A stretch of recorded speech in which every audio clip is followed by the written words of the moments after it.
What's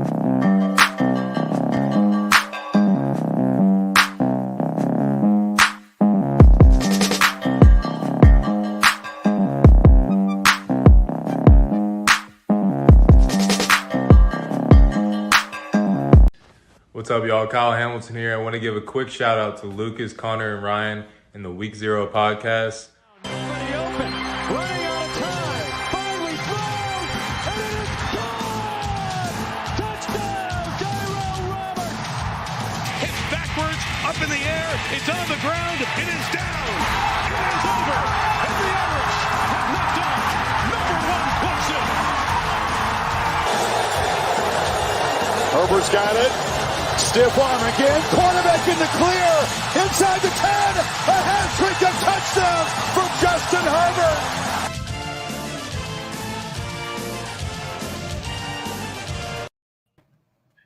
What is up, ladies and gentlemen? Welcome to the Week Zero podcast, coming to you live from the apartment in Beckley, West Virginia. I am your host, Connor, 39-point favorite, 10-point win, Doherty.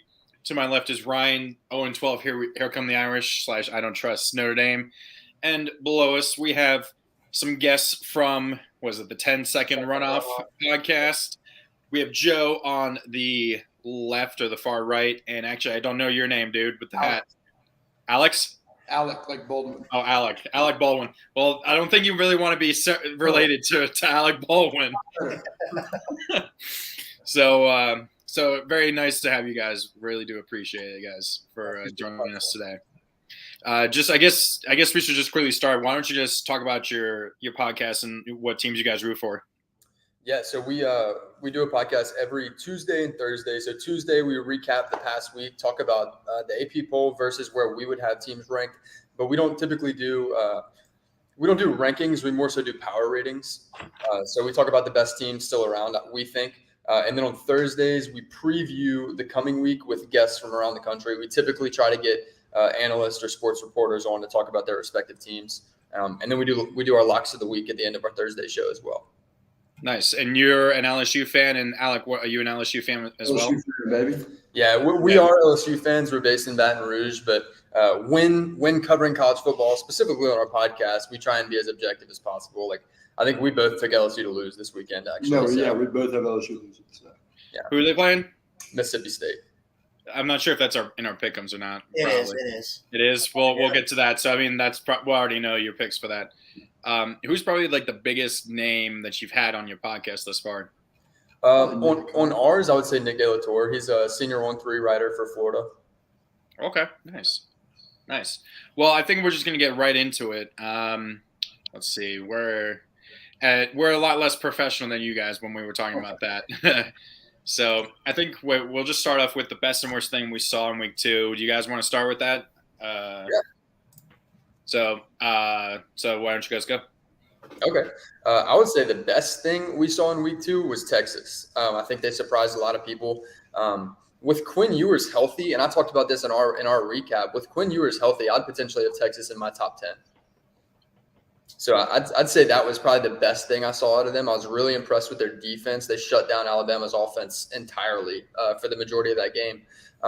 As far as worst thing I saw, it's got to be one of the 3 teams, right? I was about to say it's got to be them or it's Bama. It's got to be one of Notre Dame, Texas A&M, or Nebraska. Ryan, I think you should take off that hat, dude. I think you should take that off. Hey, you know what? I'm repping my team through the L's and the W's. But you can't trust them, right? No, you can't. Trust them, but I still love them. I have a question for you, too. Is this true? Texas is back, folks. Not this time. You're wrong. We're back. No. Now, is that right, or are they kind of halfway between? Is that a question for me? I mean, what do you guys think? I think they're kind of I think they're halfway in between. I wouldn't be totally surprised if they came out this week and lost to North Texas or Not to they play UTSA, which is UTSA. I would totally not be surprised if they came out and lost after last week. So personally, I watched that game. I'd be the first one to kind of crap on Texas every time they're talked about. But at the same time, watching that game, and everybody knows they have the big names on offense, Xavier Worthy and John Robinson, and obviously Ewers. But watching that defense is what convinced me to say this is the first time I've said this publicly, Texas is back. That defense, like, impressed the crap out of me. I mean, offense, again, with those big names, they've looked pretty good. But that Bama team is not what Bama always is, but that's a great football team, and they honestly should have won that game. You say that. I'd venture to say this is arguably one of the best Bama defenses we've seen in a long time. And Quinn Ewers put up 130 passing yards in the first quarter. I don't know if I'm willing to say Texas is back yet. I need to see them battle through this adversity of having this loss. But I have no issue saying Quinn Ewers is an elite quarterback, arguably one of the best in the country. The real question is Texas back? The real question is Texas back, folks. That's what everybody wants to know. Yeah. And I tell Connor every time we play that on the show, because it's like an ongoing joke on the show that anytime Texas loses, we got to play that. Anytime. And we also call it. We also came up with longhorning when when you have a game big lead at halftime and then you blow it. Yeah. But I'll say this: every time Texas plays a game like this, like it was kind of last year when they played Oklahoma and they were dominating Oklahoma for the first half. I think people think, oh, you know what, Texas is really good, and then you give them hope and you say Texas is back, and then they go and they lose 5 of their last 6, including a loss to Kansas, which I don't know how they lost to Kansas. We had talked about this kind of before we went on air. I'm going to wait. Let Texas at least beat Kansas. Then we can say they're back. Just wait. Just hold it. Just hold on to it, and then we can do that. The worst part about that clip, though, is the fact that that clip was against Notre Dame, and I still get notifications from Texas fans on Twitter that it's our fault for giving them false hope. So, but Connor, what do you think? Yeah, I'm the same. And what the hell? There's a spider on my computer somehow. On my laptop. Yeah, I agree. It's pretty much the same thing. I think, I would not totally be surprised if they come out somewhat flat with how, that's a typical kind of thing where we see teams playing a super emotional game against a really high quality team where they come up short in the end. They then come out, they're so mentally exhausted that it kind of affects them going into the next game, and they come out flat for that first quarter, first half, even late into the game, and they either struggle to win or they even outright lose. So, and like I said, UTSA was ranked last year, and so they're a good team to. They're not like it's not going to be too much of a pushover. They are not a team that Texas can afford to go out there and play sluggish against. Yeah. Frank Harris might be one of the best quarterbacks in the country. I know he plays at UTSA, but he's no joke. So I would say that. What do you guys think? Do you guys think that Texas is going to come out against UTSA pissed off and they realize they just lost a close one to Alabama, or do you think it's more, man, we just lost to Alabama. We probably should have won the game if our quarterback was in there. Our quarterback's injured. Let's just get this win against UTSA and look to win the Big 12 this year. Do you think that they overlook UTSA, or do you think they come in angry and motivated, if that makes sense? Well, with a loss on their schedule, still having to play Oklahoma, still having to play Baylor and Oklahoma State, Kansas State for that matter, they still got 5 games on their schedule that they'll have to win to still make the Big 12 championship, which is a possibility. But they're in a situation now where they can't afford to overlook anybody. To go back and answer your question about if Texas is back, I would say yes. They're back in the mix of college football, certainly in a conversation for the Big 12 championship. But as far as being elite, I'm not going to put them there yet. I think they're close. They're really good. But an elite team wins that game. They don't miss a field goal before the half. That kind of thing. So there were chances for them to win that game, and had they been an elite team, I think they would have. But yeah, that's kind of my opinion there. Okay. It's kind of the key I have, like piggybacking off that question. We kind of have to pick when watching that game. Is Texas back, or is Bama not, kind of like what I was saying, what they're supposed to be? And if that's the case, it's going to be like college football is going to be even more lopsided than it normally is, because even Bama's not good. You got Georgia just killing people. So, that's kind of scary. Either Texas is back or Bama's not what they were, and Georgia's the best team in college football, and it's not close. Yeah, no, definitely. Best thing I saw was App State beating Texas A&M. I mean, we'll get into this game a little bit later. Just want to quickly talk about that. You know, they could have won the game against UNC. They probably should have won the game if Chase Bryce doesn't overthrow his receiver on the Exactly. 2-point attempt to win. And now Texas A&M shows just how bad of an offense they have. I saw something that in every loss that Jimbo Fisher has had as Texas A&M's coach, like almost every game, the quarterback has had like a passer rating under 100 or something. Mm-hmm. So it's always a quarterback play is what dooms them in those games, which makes sense. And App State just played a really good game, good defense, and took advantage of what was available. What did you guys think of that game? Just real quick. I mean, we'll get into that after we talk about the AP poll, but just initial thoughts, I guess. I have a lot of thoughts on that game. I think the deciding factor is Jimbo Fisher is still trying to run a 1980 offense. I think that's where we're at there. I think it's Haynes King. I think it's quarterback. I don't think he's, like you said, it's quarterback play. I think that's exactly what it is. I think the offense is outdated for sure, but I think you can't run a current offense with that quarterback. I think that limits you in a very, very bad way and a super costly way. Yeah, no, definitely. So I'll go ahead. The best thing for me that I've seen this week, then we can move on to the AP poll. Kentucky. I've been high on Kentucky for a long time. I love Will Levis as a quarterback.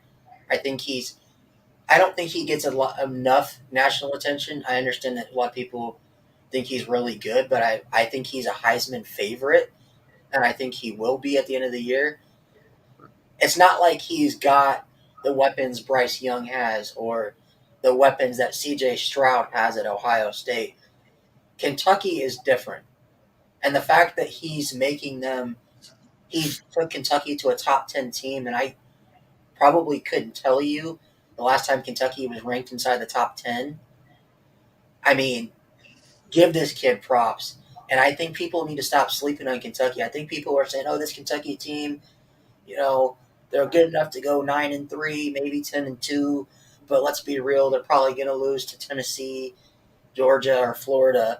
And I just don't believe that. I mean, I think they will probably lose to Georgia, but they could easily go 11-1 if everything goes right and it stacks the way everything needs to go. Stop sleeping on the Wildcats, people. I mean, Ryan, the last time I see Kentucky was inside the top 10 was 2008 or 2007. Sorry, when they were they got as high as USF was like number 3, right, or something like that. Yeah, it was 2007. They were number 8 twice, and then after that was 1977. So can we finally say Kentucky's not a basketball school anymore? Okay,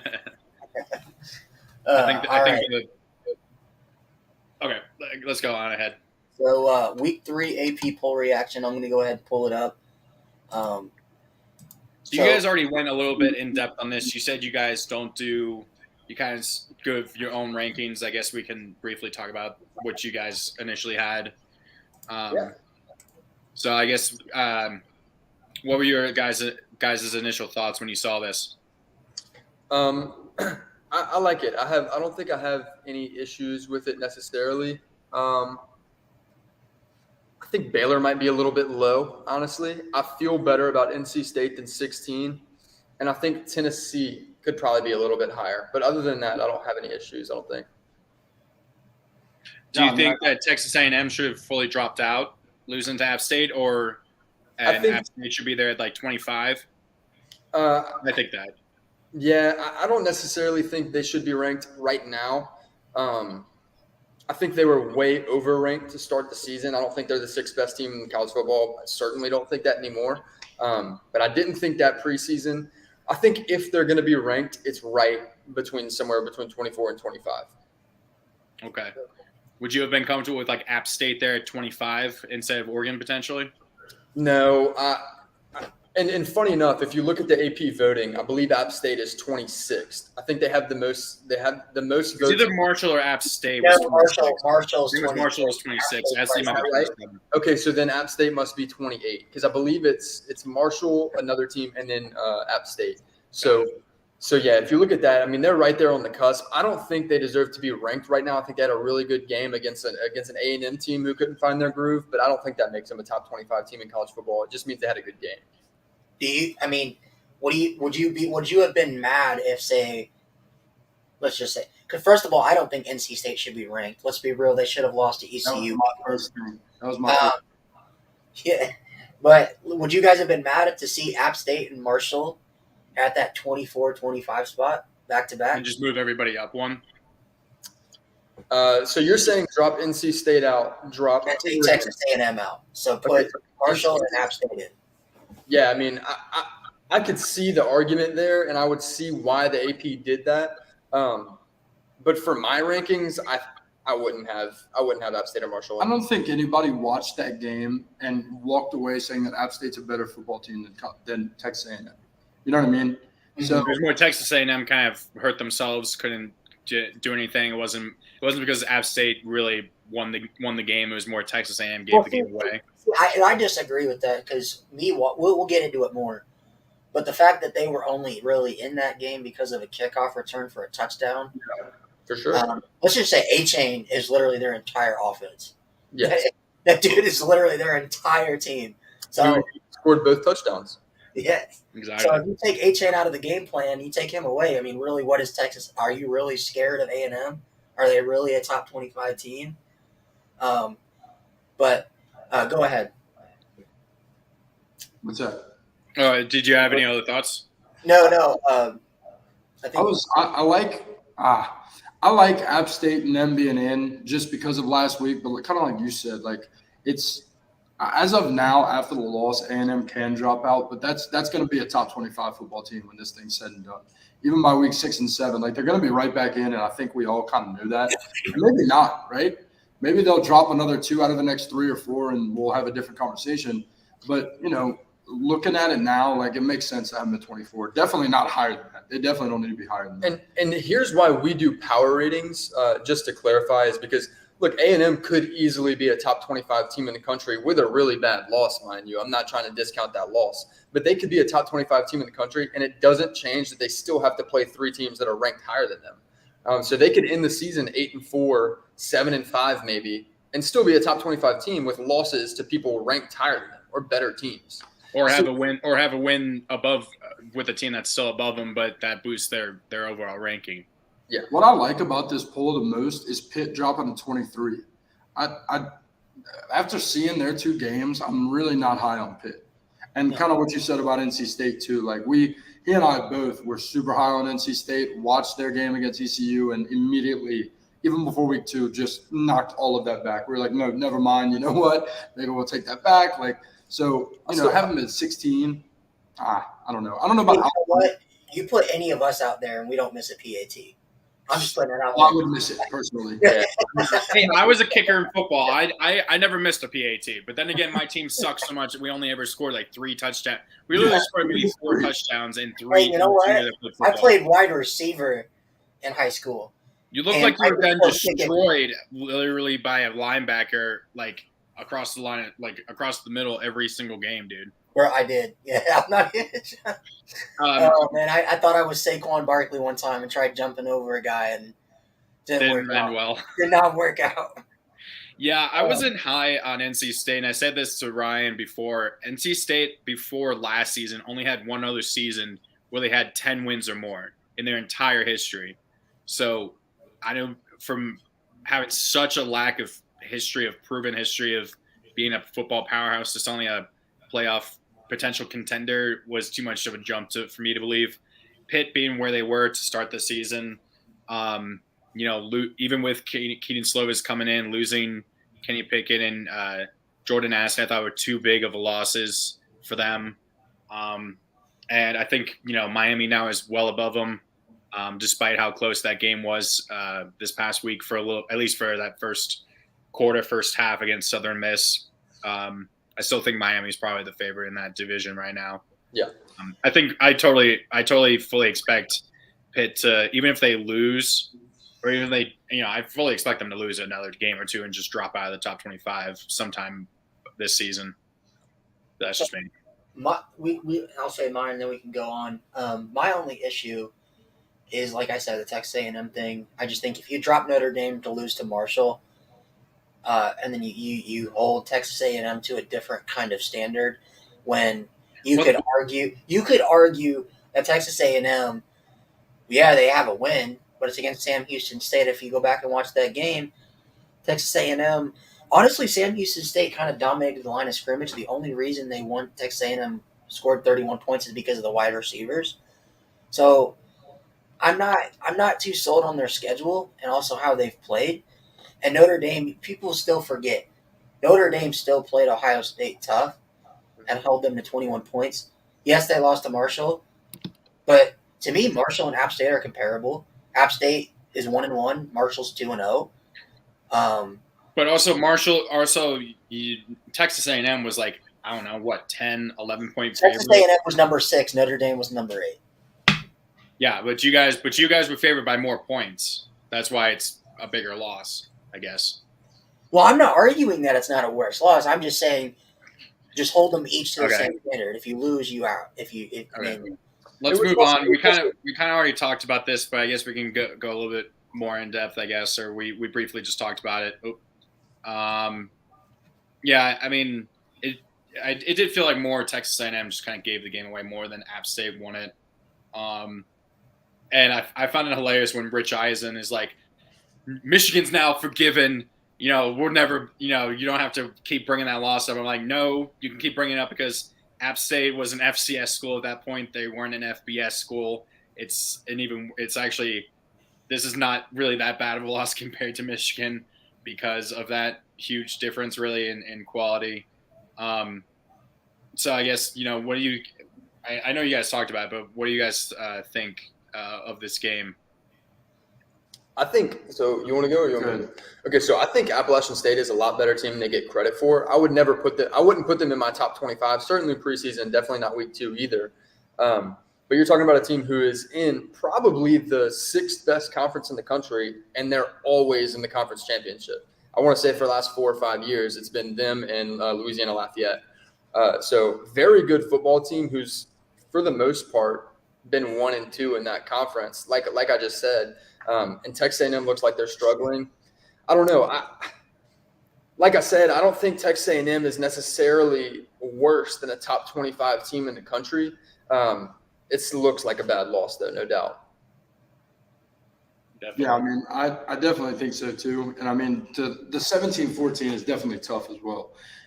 Like when your quarterback can't get anything going against, and it's funny too. We were going to talk about this on ours. It's like I don't even know if that's the 6th best conference of football. They're really starting to come around. The Sun Belt is, and it might be better than the ACC. That's what I'm thinking. Probably. I mean, the fact that they have three road home wins against ACC schools this year. Yeah, they're defending conference champions on a 15-game win streak. And they can't lose. And Louisiana Lafayette, who is that team that he's talking about, right. They've been ranked for the last 2 seasons. They've been ranked inside the top 20 the last 2 seasons. Yeah. Beating top 20 teams as well. I mean, they've been legit. I mean, they got Napier, a SEC job. I mean, even the 3rd best team in that conference, Coastal Carolina, they're not somebody you can sleep on either. I mean, Grayson McCall is about as good as any quarterback in the country. Yeah. I mean, we seen them a couple years ago take down Zach Wilson and BYU. Yeah. So, I mean, that conference, the Sun Belt, I'm already saying it right now. When mega conferences, if that becomes a thing, the Sun Belt needs to be considered a Power 6 conference. It'll be like a Power 4 because the ACC and the Pac-12 will probably disappear. I mean, even when the American, they had UCF and they've had Cincinnati, Houston at times. Their conference wasn't top to bottom this tough compared to the Sun Belt. Troy might be a middle of the tier team in the Sun Belt, and you see them upset or getting close to upsetting App State and Louisiana and Coastal all the time. And did upset LSU at home back in 2018. Mm-hmm. I would also argue 2017 rather. I would also argue that maybe not the worst team in the Sun Belt because I know that's University of Louisiana Monroe. That's a horrible football team. Other than that, the bottom tier teams in the Sun Belt are about the caliber of the bottom tier teams in the ACC. And Old so, Dominion. it's a similar situation. Yeah. So, but beside the point, I mean, that is a bad loss. Like you said, without A-Chain, it's kind of tough. I mean, App State, can we start a petition right now? App State needs to be a Power 5 school right now. Like, get them in the Big Ten. I totally think they could work it. I think Notre Dame's got to be next. Yeah. Notre Dame, then App State. Yeah, Notre Dame first. Notre Dame won't ever join a conference unless the I don't know. Even the Big Ten's offering a ton of money and they won't take it. I don't know. That may hurt them in the new 12-team. I know. I want them to join the Big Ten. It just makes too much sense. We got USC now. That's true. You're not top Michigan and Michigan State. You got all the rivalries. Yeah, you already have all these. You already have like 3 rivalries that will now be. And it's not like Notre Dame doesn't battle recruiting wise with Michigan and Ohio State for every player anyway. For sure. So might as well. But funny enough, we'll go ahead and move on. Of course, Notre Dame is now going to lose some recruits to those schools because of this loss. No, surprisingly not. All our guys said that they're sticking. They said, quote for quote, 1 game, 1 season. That just means that they're stupid and that's why they're going to Notre Dame. When you sign, it's done. Everything's verbal. But anyway, we're actually supposed to get 2 commitments in the next week. So, committed to an insane asylum? No, man. Is that what's going on? Jeremiah Love coming over to the dark side. And then we're getting Tayshaun Lyons. So 2 4-star guys in the number 5. I'm totally ready. Here, go on the rant that we know you're about to go on. The rant? I don't have a rant, man. We just got our butts kicked by Marshall. What else is there to say? The fact that, I mean, it wasn't even close, man. We couldn't run the ball against Marshall. It's not like we're playing Ohio State. Marshall? Like, come on, Are man. you not in the quarterback situation over there? We got Drew Pine starting, so I mean, you can guess who my bummer player is. It's the guy at Notre Dame that Pine's going to be replacing. So Tyler, Hey, is it you know what? Buckner? Buckner. So Buckner's done for the year. yeah, he's an AC joint sprain or something. Is non-thrown shoulder. Because guess what? The only reason we were even in that game is because we ran him. Pine can't run. He's like a little bit more athletic version of Jack Cohn. He's got a grit to him. And it's sad to say when your offensive coordinator says, like, so what's it going to be like when your Drew Pine's out there instead of your starter? Yeah. What does he bring to the table that Buckner doesn't? Well, he actually gives a shit. I mean, That's what the OC so said. did Buckner not give a crap? Like, that's not good to say. But anyway, I mean, I like Pine. He came in last year for us against Wisconsin and helped lead us to the win, had 2 touchdown passes in that game. So, I mean, he's not some bum off the street. He is a former 4-star. But I don't know. If you can't, the offense is meant to run up the middle and then open up the pass. He can't run, and your O-line is already terrible. That's 2 recipes for disaster, especially when you're playing Cal, who is 2-0. They may not be that good, and they're one of the 5 teams that have a worse offense than Notre Dame right now. But their defense is like a top 20 defense in the country right now. Oh, damn. You can't run against Marshall. Are you going to run against Cal when those guys have Power 5 guys?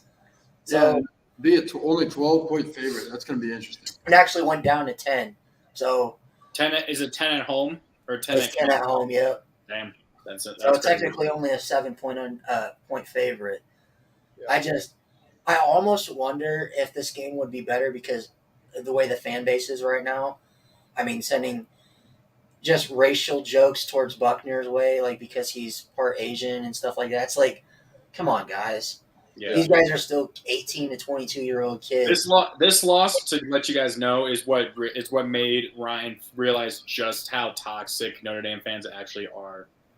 Or what was the Ohio State game actually before that? But he finally realized just how bad Notre Dame fans are actually.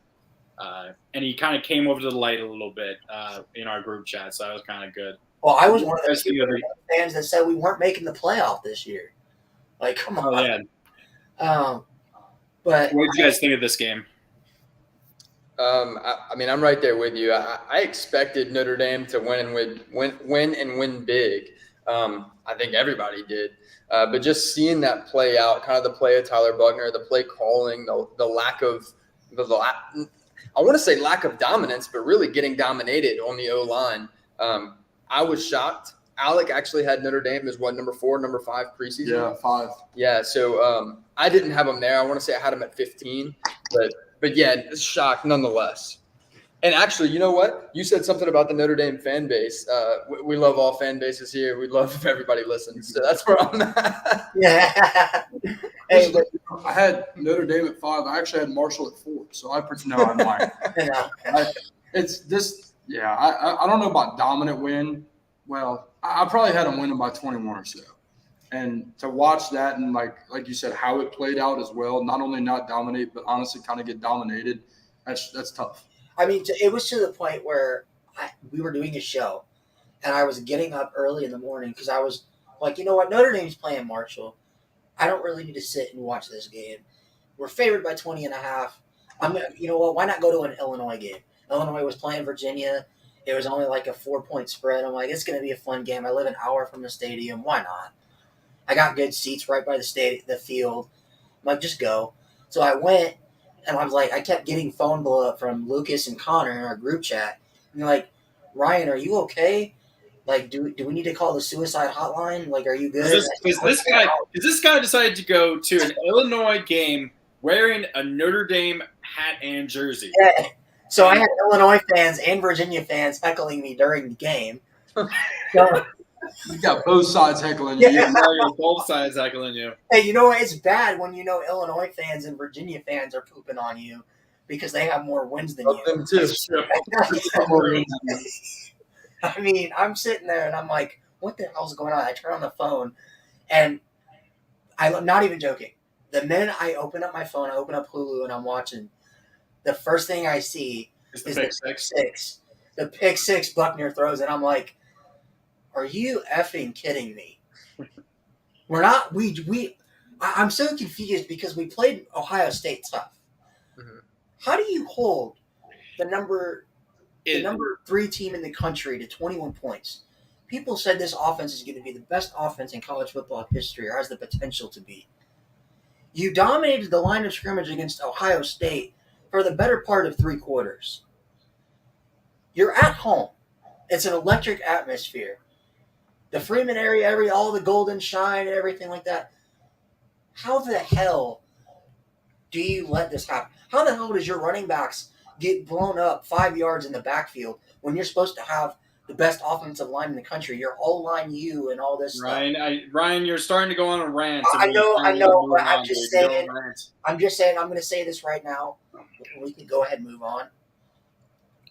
Screw the former Notre Dame players that called our team, our current players, jagoffs and stuff. Like, don't do that. If you're a former player, you don't have, especially a former player, and he knows who he is, who played on the 2000 team.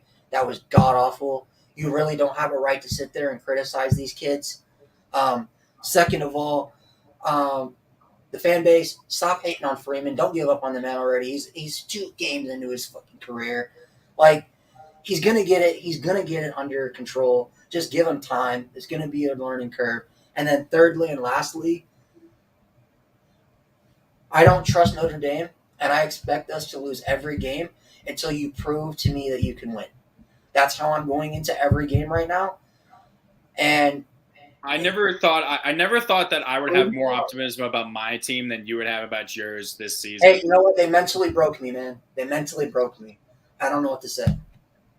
I'm surprised ODU BT didn't break you. VT, oh dude, VT. I mean, I came into VT when Beamer was on his way out, like his last few years. So I was used to the team not doing very well, and I guess that 2016 tricked me a little bit. But once I realized what Fuente was, I was like, oh, I'm not going to believe anything that happens. I was the exact same way, and I'm cautiously optimistic, but that's just always how I am anyway.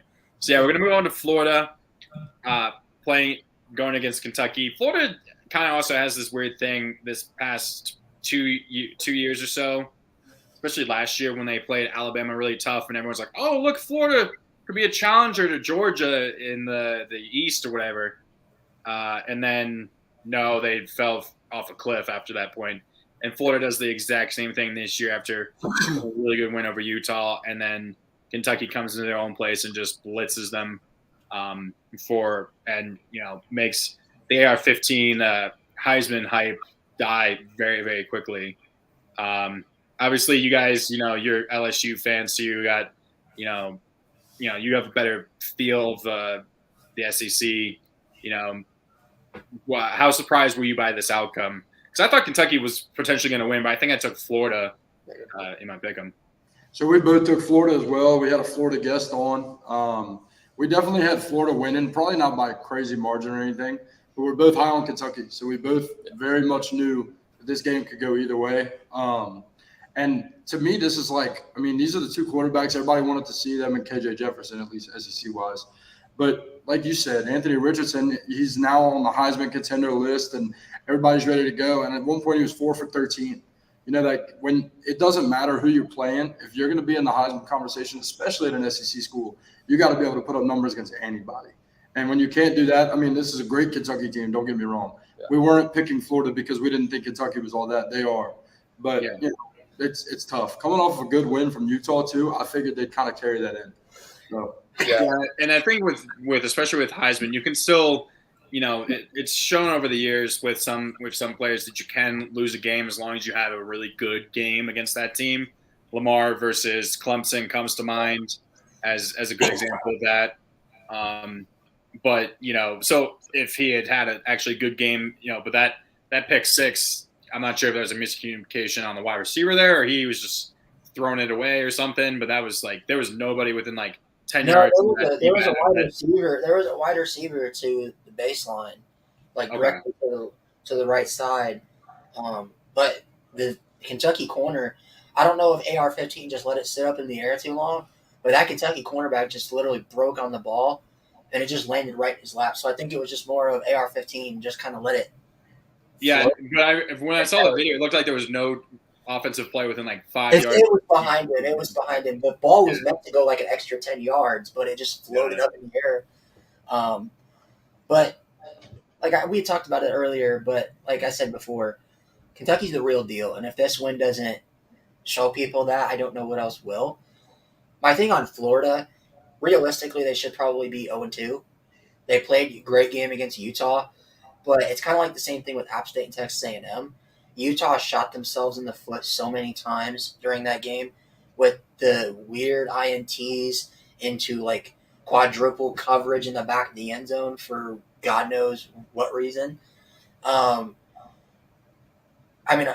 Rising played terrible, and the fact that Utah still had a chance to win that game says a lot more about Utah than it does Florida. So I wasn't as high on Florida going into this game just because I thought that Utah realistically should have won that game. But Florida's not bad. They're not a bad team. They're much improved than they were last year, the team that gave up 50-some points to Samford. I forgot about that game. Yeah. So, give the Gators some credit for the win against Utah. But Kentucky, man, they're a team that can, if everything goes right, Will Levis is one of those quarterbacks that can take them to the promised land. Not saying it's Natty, but he can be good enough to get you guys into a playoff spot. Especially if you guys go 11-1 in the SEC. Georgia at Kentucky, November 19th. That's a week or two before conference championships. And that most likely could probably be a top 5 matchup. That could be a SEC East decider right there. Yeah, that's going to have playoff implications if I had to guess. Yeah. My question is, and I brought this up to the guys, because we've seen Georgia and Alabama get kind of the benefit of the doubt, being 11-1 and not playing in the title game at times. Let me put this scenario out there. Kentucky goes 11-1. They win convincingly every game. Say they lose to Georgia, and it's, a 10 to 7 point loss. And it's at home. And it's at home, but they lose that game. And they're sitting there 11-1, but they're not playing in the SEC title because they didn't win the East. Do you find a way that the committee somehow puts Kentucky in, or do you think that Alabama and Georgia got the benefit of the doubt those times because they were Bama and Georgia? I don't know if it necessarily has to do with because they're Bama and Georgia. I think it's more so because of the teams that they did beat. So if Kentucky loses to Georgia and Florida ends up not being all that, well, then that Florida win doesn't look as good as we thought it did. Whereas in the case of Alabama, well, they beat Texas A&M. They beat Ole Miss, who went 10-2 last season. And didn't win the SEC, but played in the SEC championship. So I don't think that's necessarily the benefit of the doubt for Alabama or Georgia. I think it's two teams that were clearly the best in the SEC with other really good teams, where your next best team was Notre Dame. Well, Kentucky has a few potentially good games before that. Tennessee, I think. They play at Ole Miss and at Tennessee.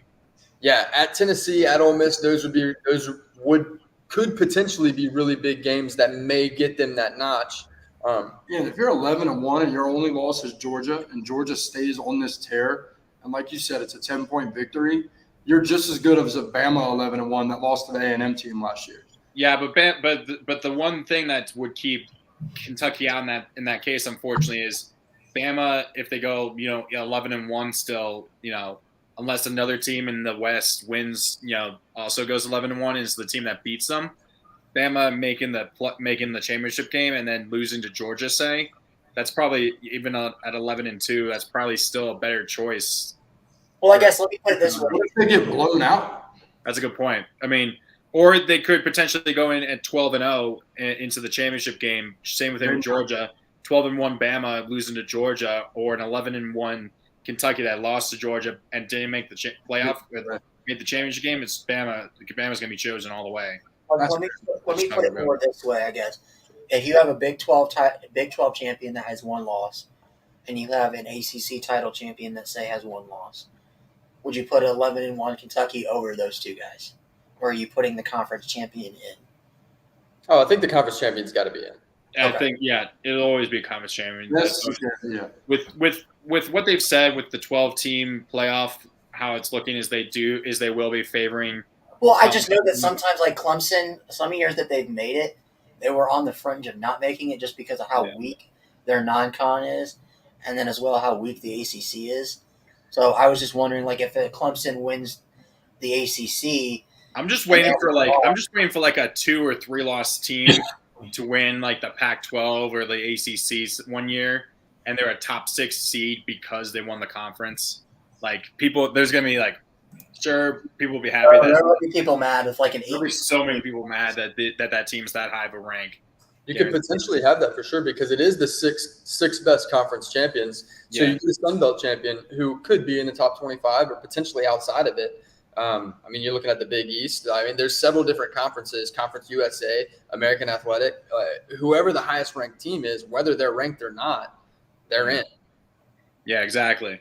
But it'll be a little bit weird how they'll choose. I know we're way off topic now, but it'll be interesting to see how they'll choose what is the best group of 5 or best group of 5 team. Because, like, what was it?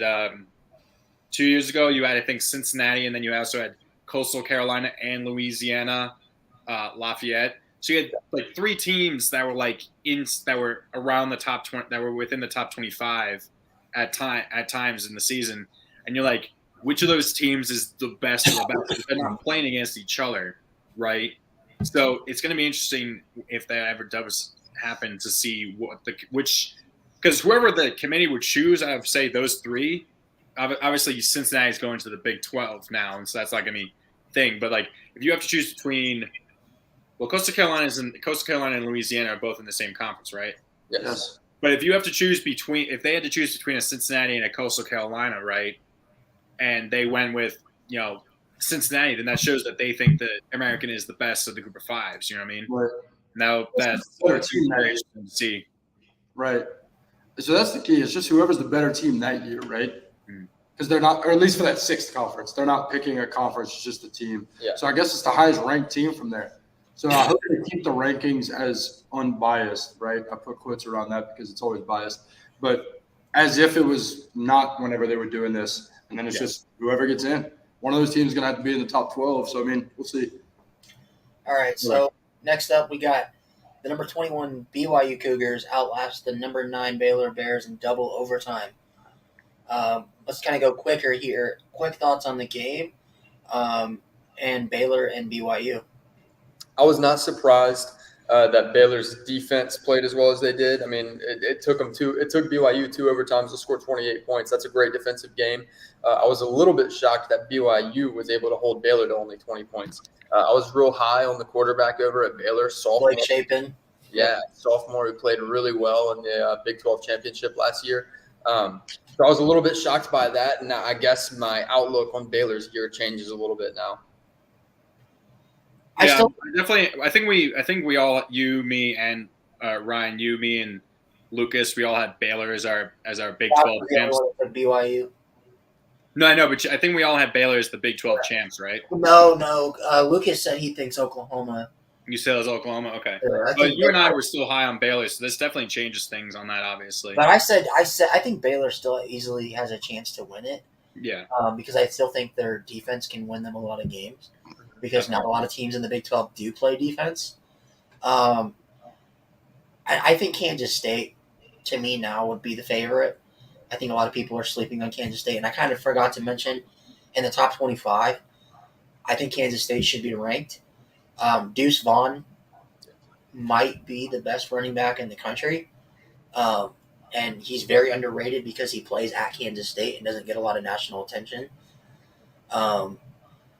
K-State, I mean, they can have one of those years kind of like what they had in 2012 where they were a top 6 team all year.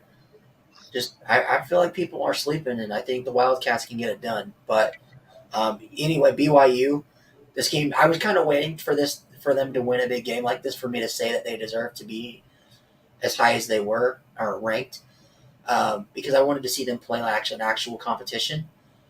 So they played Baylor and they've won. So I think now BYU has that feather in the cap. Like, they are legit. They just got a really tough road ahead of them. They got to play Oregon this week, literally tomorrow. And then they got to play Notre Dame next week in Vegas. So they've got a really tough schedule. If they come out of this thing 3-0 with wins against Baylor, Notre Dame, and Oregon, the sky's the limit for this team. So what do you guys think? What were you guys' thoughts on this game? Yeah, I shared mine. You want to? No, my thing is the rankings. I was going to touch on this when we were talking about the AP poll. I think they switched, if I'm not mistaken, to 12 for BYU, and is it 16 for Baylor? Is it 11, 16? Let's see. Baylor's at Where do we have the photo? Let's check that real quick. I think it's interesting. That's all. And I think we both had Baylor in this game. The biggest thing with BYU for us was the running backs. Those 2 running backs are insane. I mean, neither of them are world beaters, but together they're insane. So we definitely knew that was going to be the key to their game, and took them 2 overtimes to do it, and it'll happen when you don't have a crazy air raid. But Well, that's the thing is they ended up playing really well. Right. Baylor held BYU to I believe 82 rushing yards, and BYU had no problem throwing the ball on them. And so that shocked me a little bit, but that's scary. We were looking at that game from the wrong perspective, is what we're saying. And I think it's going to be good now that we're going to have Baylor. We're going to have this. With how good this game was, we're going to be able to see this going forward with BYU joining the Big 12 in next year? I think it's next year, right? Mm-hmm. And it's such a natural fit. BYU and Big 12. People have said Pac-12, but I just think that the style of football they play, Feels more. It kind of fits more with the Big 12, like the newer Big 12, like West Virginia. It doesn't. But their offense never felt truly explosive. That's what I mean. Like, it's not truly explosive, kind of like what West Virginia was before they had the air raid, and then kind of like how Houston is. Like, they're not. They've been explosive at times, but they're not the most explosive. They want to run the ball. So I think they just fit, and I'm glad to see that they're actually in a conference. But anyway, we're going to move on. Stunners and bummers. So this is where we have, and I think Joe, you were told this. This is where we talk about coach or a player that we thought did really well, and then obviously a coach or a player that we thought did really poorly, because then we have two separate things for teams. I guess if you want, me or Ryan can go first, unless you guys have who you want to say for that. Yeah, I mean, this is y'all's show. Y'all tell us when to go. Okay. All right. Why don't you? We'll have you guys go first. Guess first. Yeah, absolutely. Well, for my stunner, I'm going to say Michael Penix Jr., the quarterback over at Washington. I mean, look, in 2 weeks, he's thrown for 682 passing yards, 6 touchdowns. He came from Indiana, but he's got a coach there who was at Fresno State last year and in the last several years and had a top 5 offense. I think Michael Penix Jr. is poised to have a really good year, especially moving forward. I mean, look, there's a lot of talk in the Pac-12 saying potentially maybe Oregon can bounce back. USC, UCLA has 2 big wins now, and nobody's really mentioning Oregon. I think Michael Penix Jr. has something to say about that. Okay. Nice. All right. What do you have, Alec? So I wasn't super prepared, I'll be honest, but I don't have as much insight here. But mine's going to be Drake May. Watching what Drake has been able to do, he's been just insane. I mean, he's been on a tear. We were lucky enough to draft him in fantasy. So that was huge for us in a college fantasy league. But, yeah, Drake May has been putting on an absolute show. That is the third time in 3 weeks that he's been on. He was mine the last 2 weeks. Is that right? That's funny. Yeah, it's been crazy. All right, so But of course, he's going to have to be doing that well with how bad their defense is. Yeah. Yeah, giving up 61. Well, I guess App State, can put up 61. We see that now. But, yeah, I mean, they putting up 63 against the App State team that held A&M to 14, only one offensive score. I mean, wow. Yeah. But UNC's defense is going to make Grant Wells for VT look like a Heisman contender. I guarantee it. Yeah. It's going to be that game's going to be a potential shootout, I think, in Chapel Hill. For me, I have my stunner is C.J. Stroud. He went 16. Played against Arkansas State. Come on, man. What? Arkansas State? What are you talking about? I'm saying so you pick C.J. Stroud for your stunner? Yeah. Yeah, he played against Arkansas State. That's Sunbelt, baby. Sunbelt, exactly. That's a good Sunbelt team. 15 of 24, 351 yards, 4 touchdowns, no picks. I mean, I couldn't think of anyone else. I didn't want to use Drake May again. You're welcome. Honestly, what I probably should have done, now I think about it, is Marshall's running back. What's his name? Osborne? Osborne. He knows all too well. Yeah, like 160-something yards. I think he had a touchdown or 2 against you guys. Funny enough, he's not even their starting running back. He's their RB2. Wow. He's a transfer from Florida State. So, I mean. Well, he was smart to escape from Florida State. So, Ryan, who you got? So my stunner is going to be Sam Hartman. I think I was the only one, maybe I was the only one that took Wake this week against Vandy on the road. No, I took Wake. Oh, you did? Okay, so maybe it was me. But I know Josh and Lucas were high on Mike Wright. But for Sam Hartman, it's like whatever he was going through, we don't know exactly what he was going through, but he hasn't been practicing with the team. And to just come out there and just nonchalantly throw for 4 touchdowns and over 300 yards like it was nothing against an SEC defense. Now, I know it's Vandy, but Vandy is also very much improved from what they were. So, I don't know. Give me Sam Hartman, man. I mean, I love that guy. He just seems like an overall great person and a great human being. So, yeah, that's my stunner for the week. You guys can go ahead and give us your bummers. Yeah, so my bummer is actually going to be Shane Beamer over at South Carolina. Reason being, and because I've been in a lot of Twitter spaces with South Carolina people trying to get a feel for the mood in that program, and they seem to think they're a lot better than they actually are. And that's kind of there was a lot of hype coming in with that started because of Spencer Rattler, man. Oklahoma fans, I've been seeing it. Oklahoma fans have been clowning South Carolina fans since he transferred there. You don't understand what you're getting yourself into with having Spencer Rattler as your quarterback. Well, look, Spencer Rattler played well, in my opinion. I think he played well. He put up some decent numbers. But I think within that program or within the fan base there, Shane Beamer just lost to Arkansas. He's probably going to lose again this weekend. Maybe maybe by a large margin. They're Were they playing Georgia? Yeah. Oh, a large margin. I meant. So I think especially after this coming week, I think the fan base is not going to be happy with Shane Beamer because of the talent they have on their roster. I want to ask you this now that you kind of brought this up. Just quick segue. Do you think VT should have potentially have brought along Beamer instead? Like if they had fired Fuente a year earlier than they did, that they should have tried for Shane Beamer? Or do you think that would have been I think that would have been a mistake personally, but I just wanted your personal thoughts. I think that's a real easy thing to say after Virginia Tech loses to Old Dominion. Well, I'm not saying in context of that. I'm just saying in terms of I think Shane Beamer doing that, I think he would have been set up to fail. Obviously, having to coach where his dad coached. Yeah, I think that would.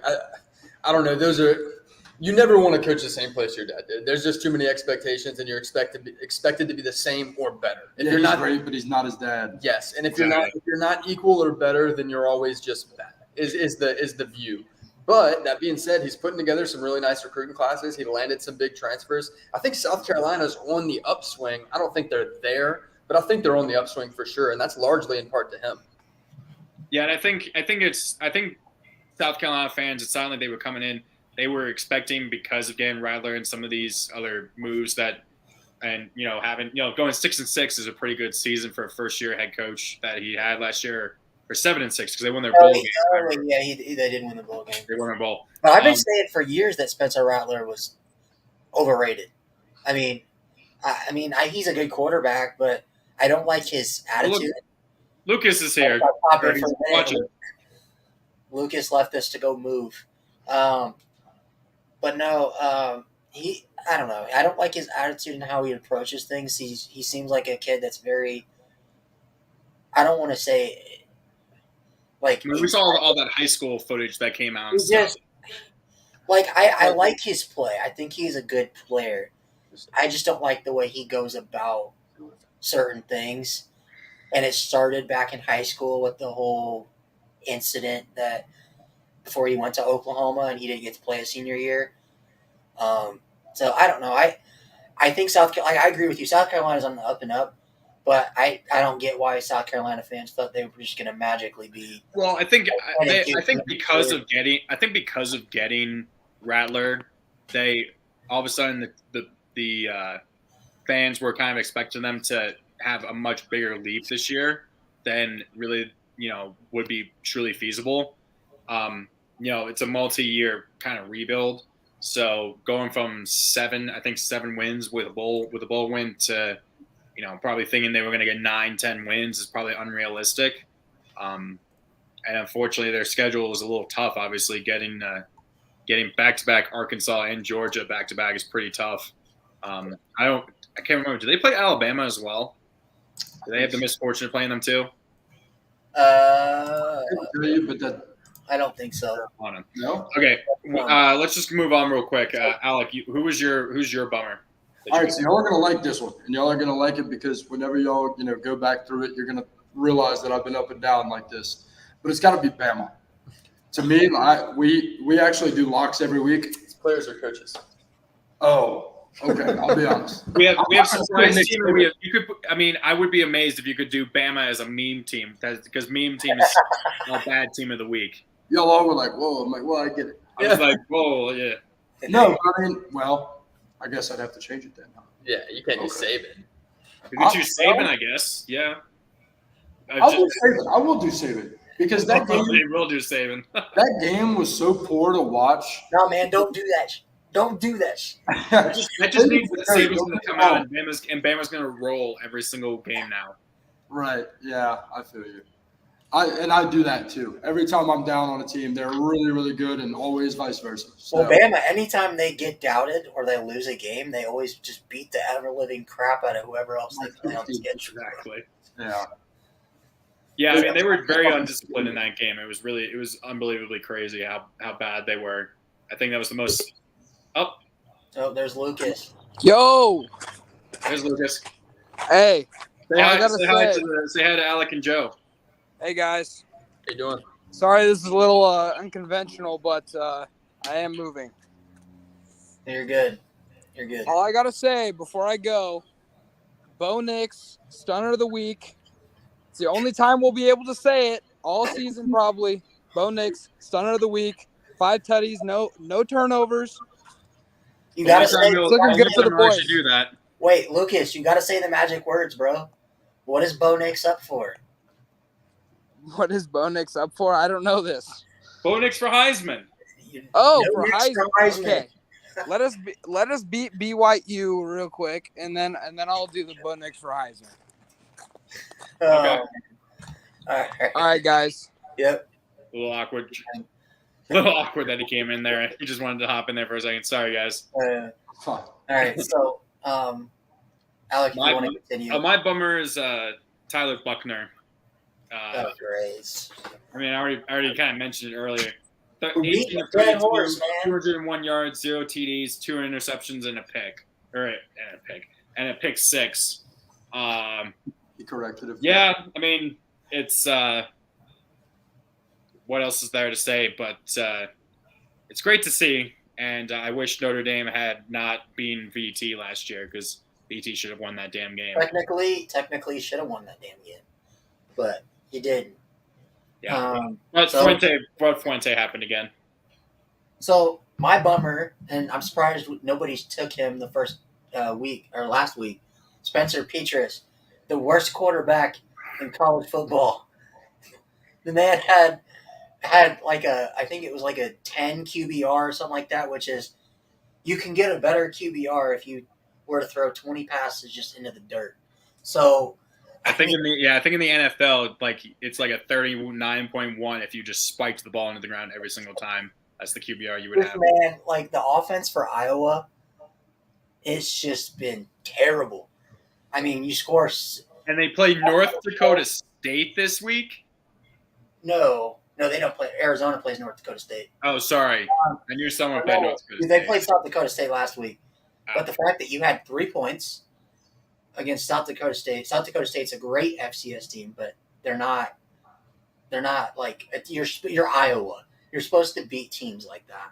The only reason you won is not because your quarterback, because you got 2 safeties. Because the quarterback on the other side was just as bad as Petras was.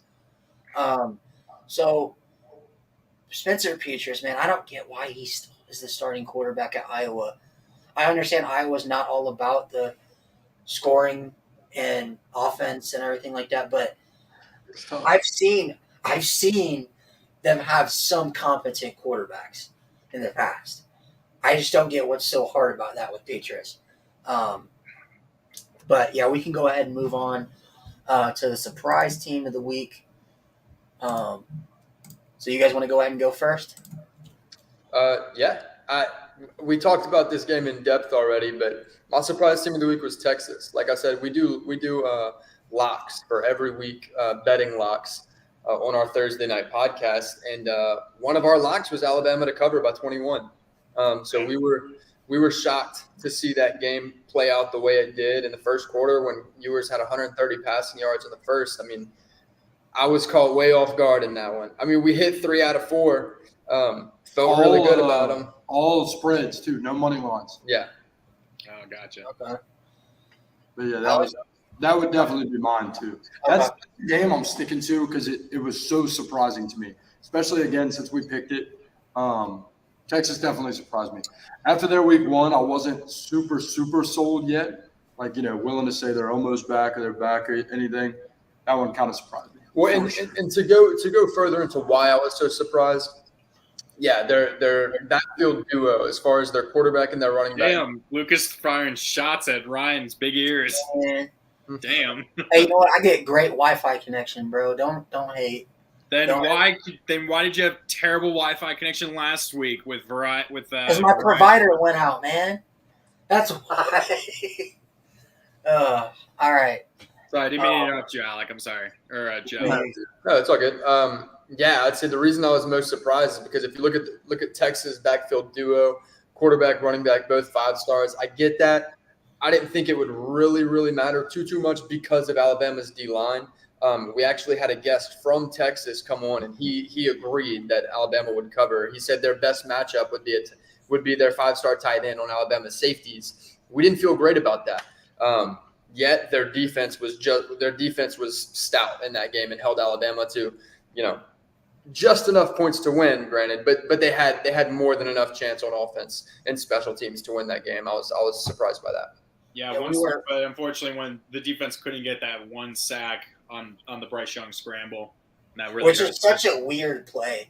That's almost but it's almost like could potentially be his own Bryce Young's Heisman moment for this year. So what was the ruling? Because I remember listening to it on the radio, and they said it was targeting. Oh, you're talking about a different play. Oh, you're talking about he got like tackled, and they said it was like unnecessary roughness. Okay, and a safety or something.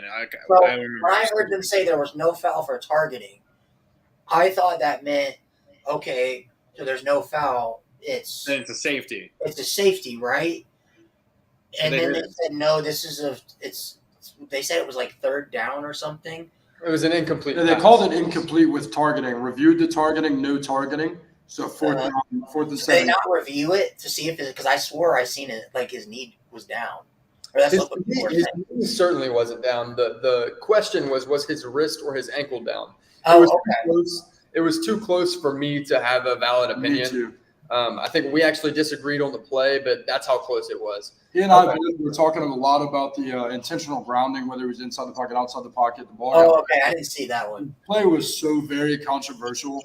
It was also just so weird because it had so many different parts to it too. Yeah, from what I read and in the comments on Instagram, I'm not saying these are Gene's source, whatever. But I mean, from what I read the actual articles of people that know their stuff, they got the call right.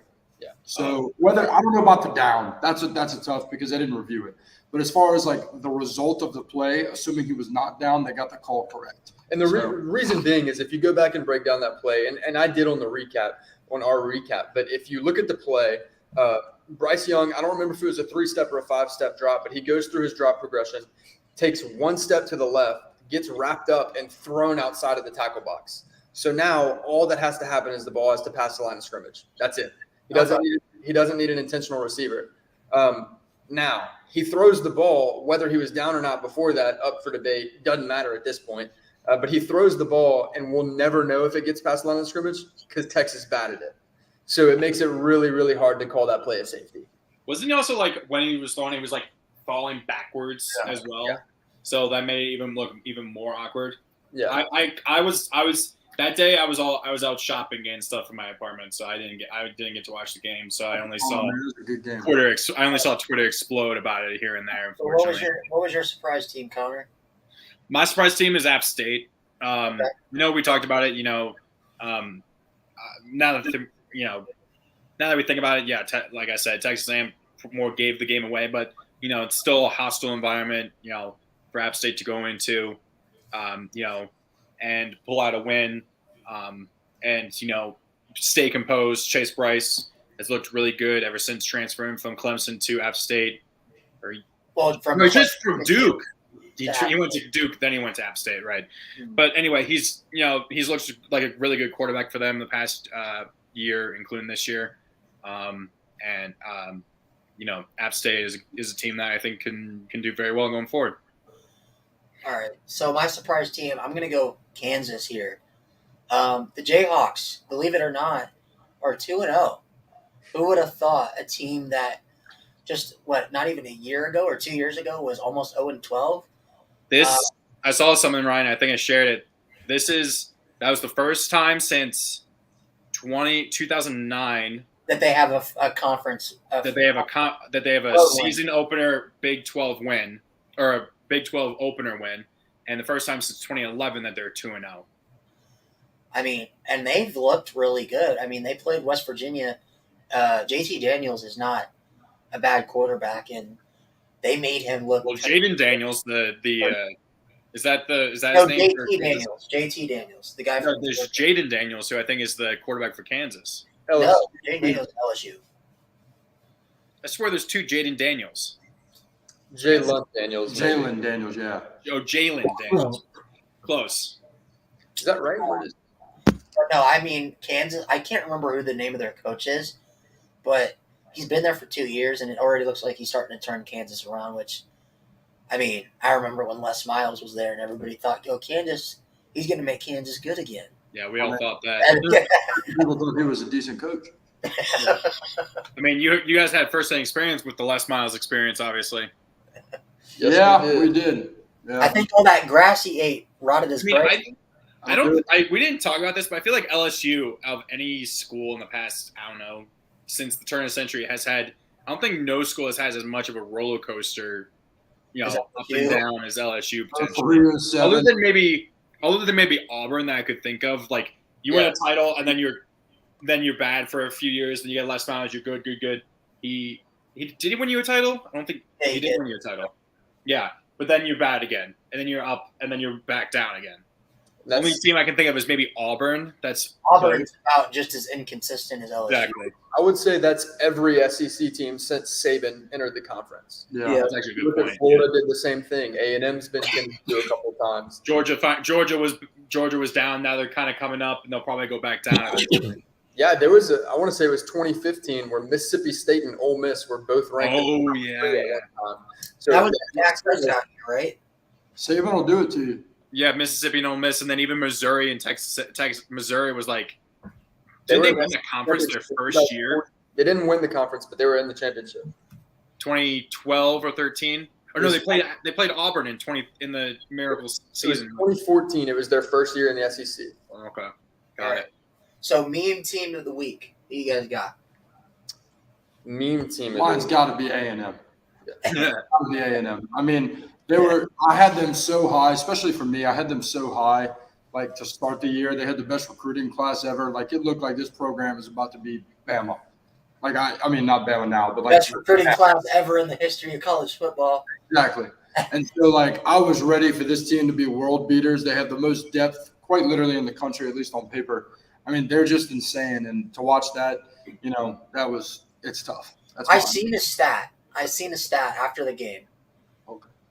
And it was so Texas A&M has had, so they had the number one class in college football history last year. The last couple of years they've had like a top 10 class back to back, I want to say. And App State has never had a top 10 class ever. Or not top 10. I mean top 60 or something like that. Yeah. I saw App State I saw something like App State. I think only had like one top 1,000 player the past like 6 years or something. Most of their guys are like 2 stars and 1 star guys, and they 3 stars too. But yeah, maybe a very very low 3-star. Yeah. Yeah. But who do you have, Joe? Because I know Alex. Man, I hate to do this to you, but I got to say Notre Dame, and that's simply because coming out of that fan base, there was a lot of talk of the reason that Notre Dame couldn't win a national championship was because of Brian Kelly. But I'll tell you what, Brian Kelly didn't start 0-2 this year. Hey, you know what? I made a joke because people said I bet you guys miss BK now, LSU fans in our spaces, and I said, no, we don't miss BK. But if we had BK, when we played teams like Marshall, we struggle and we almost lose, but at least we win. You win. That's the difference. That's the difference. That's the difference, but we win. So, I think it's almost like Justin Fuente was that Notre Dame for a while there. I was saying this earlier. Like the reason that we don't have wide receivers, and the reason we don't have quarterbacks, is because Brian Kelly didn't recruit wide receivers. I think we had no wide receivers in last year's class. The one we had committed, decommit. Yeah, or no, we had one wide receiver last year. In 2021, we had none. And then 2020, the 4 wide receivers we had all transferred.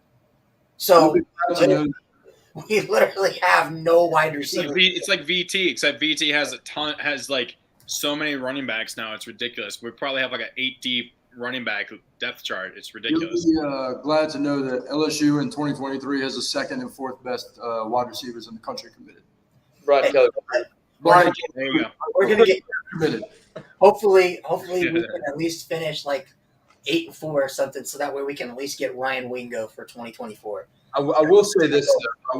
You said Brian Kelly didn't recruit well at Notre Dame. If you look at the blue chip ratio, which accounts for the teams with the highest percentage of 4 and 5 stars in the country, Notre Dame is number 9 as far as the most talented teams in the country, and that's over the last 4 years when Kelly was there. So he's top 10 in recruiting. No, I'm not saying he didn't recruit because you can obviously Notre Dame's not to the level of LSU. Like kids will come to LSU just because they want to go to LSU because of the brand, the football, the facilities, the NIL money now. That's what Notre Dame, it's kind of the same thing, but just not to the same extent. Kids will go, they'll be like, oh, I watched Rudy. I want to go there because of that. I want to go there because of the tradition, the national championships they've won. Whether they haven't won one since '88, but still, it's the tradition. The thing with BK, though, is, and a lot of LSU fans don't understand, is that when recruits would come to visit, he wasn't the coach that's going to sit there and go hang out with the player and, do all this stuff, talk to him on a personal level. Which that's what I think pissed you off even more, seeing him do those. Yeah, so when he got to LSU and he did all this dancing and stuff, like, that's not what he was at Notre Dame. Yeah, he's got house parties and stuff with the guys. He didn't like to do that Notre Dame because he knew that it was extra work. Freeman is different. But Notre Dame Notre Dame is not exactly conducive to that type of. But the thing is, my point being, Freeman hasn't even been a head coach for a year, and his first class as head coach is better than any class Notre Dame has had in the last 30 years. You mean the current class? Yes, the 2023 class. The 2023 class is better than any. I think it's 95% blue chip, which BK never had at Notre Dame. And BK was never able to get 2 top 10 consistent classes. Right now, we had the number 7 class last year. We have the number 3 class this year, or for 2023. And then for next year, it's number 1. I mean, 2024 is still far. But let's hear your bummer. Oh, you mean mean team of the week? Meme team, sorry. So my mean team, I wanted to take Notre Dame, but I'm going to go ahead and I'm going to say Virginia. Brennan Armstrong, I love Finally, for once. I love Brennan Armstrong. That dude is a freaking beast. But I don't know what the hell is going on this year. He played Illinois, and I've seen that game firsthand. He looked like Graham Mertz. Their offensive line was not very good. He was throwing interceptions, fumbling the ball, getting sacked like every single play. And I know Illinois is better, but Illinois is still Illinois. It's not like you guys are playing Alabama and you guys are expected to lose by like 30 plus. But Illinois dominated that game from top to bottom. And I actually liked Virginia this year as like a sleeper team in the ACC with all the unknowns with Virginia Tech. And I didn't think it'd be that hard. But you lose to Illinois like that, I mean, who are you going to beat in the ACC that's not at least on same par as Illinois? But that's my mean team of the week. Yeah, mine was Nebraska. And Cornhusker fans can rejoice now that Scott is gone. Now watch. They lost to Georgia Southern. They fired Scott Frost. And somehow Oklahoma will make this game close. Exactly. But it's kind of crazy. So they didn't even wait the 3 weeks to save money on getting rid of him. I think it was like October 1st. If they got rid of him, they would have saved like $7.5 million on the contract. And now I saw I think the interim head coach is the first African-American head coach in any sport and in Nebraska history. Correct. Mickey Joseph. And from LSU. He was the wide receiver coach at LSU. Nice. So, I mean, I have no idea. I literally saw the score on my phone at one point, and like Georgia Southern, I think had just scored or was it driving to kick I can't remember, but I turned it on. They were really close, and I put the group chat, turn the game on, and I watched Notre Dame fans and Texas A&M fans. You know what? Life sucks right now. But you know what? I think we can. At least you're not Nebraska. At least we're not Nebraska. At least we're not Nebraska. There you go. Okay. Finally down to the pickups. So right now the standings. So through 3 weeks, week 0, week 1, and week 2, Josh is starting to pull away with it. I'm in second. Connor, you gained a little ground towards the end last Saturday, and Lucas in last place with 43. those upsets that I picked were really helpful. The App State one in I particular. know you guys are going to give your pick'ems here, but I guess you guys can just message them to Ryan so we have them later. If that's all right. All right. So game 1. 1-1 Purdue at Syracuse, who's 2-0. Syracuse is a 1.5 point favorite. What do you guys put it got? all CT or Central Standard Time, not Eastern Standard Time. It's throwing me off. I know. Yeah, I'll take Purdue in that game. Okay. Whoa, Purdue. Alex? Okay. I'll take What about Purdue too. I think Aiden O'Connell goes crazy. All right. I'm going to go Syracuse. Give me Garrett Schrader and the best running back in college football. Thought that was You good. just- I was about to say, what happened I to said Duke? Sean might be. I said it's Sean Tucker and definitely Sean. It's like 1A and 1B. So they're very close. Sorry, I keep looking up. There's this giant thing. Like I first have a spider on my laptop. Now there's a giant. I think it's just a giant fly or something crawling on my ceiling. I'm in West Virginia. It's just nasty. But then again, you guys have gators and stuff down in Louisiana. So, Lucas has I have Lucas's up. He has Syracuse, and I'm also going to take Syracuse. Okay. Like that. All right. Number 6, so then we got- Oklahoma at Nebraska. I told him this was worthless. We're all going to take Oklahoma anyway. Oklahoma is only a 10.5 point favorite. Oh, I don't understand that. Would you looking at this, would you take Oklahoma and the points? Yeah, but we have it as a lock to take. You have them as a lock that they're gonna get past that.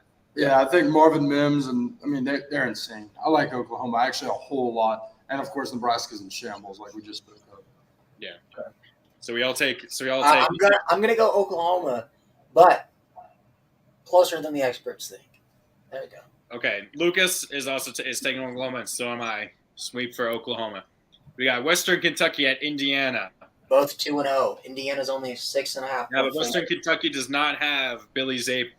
Bailey Zappi. Yeah, Bailey Zapp. Their quarterback now is still pretty good.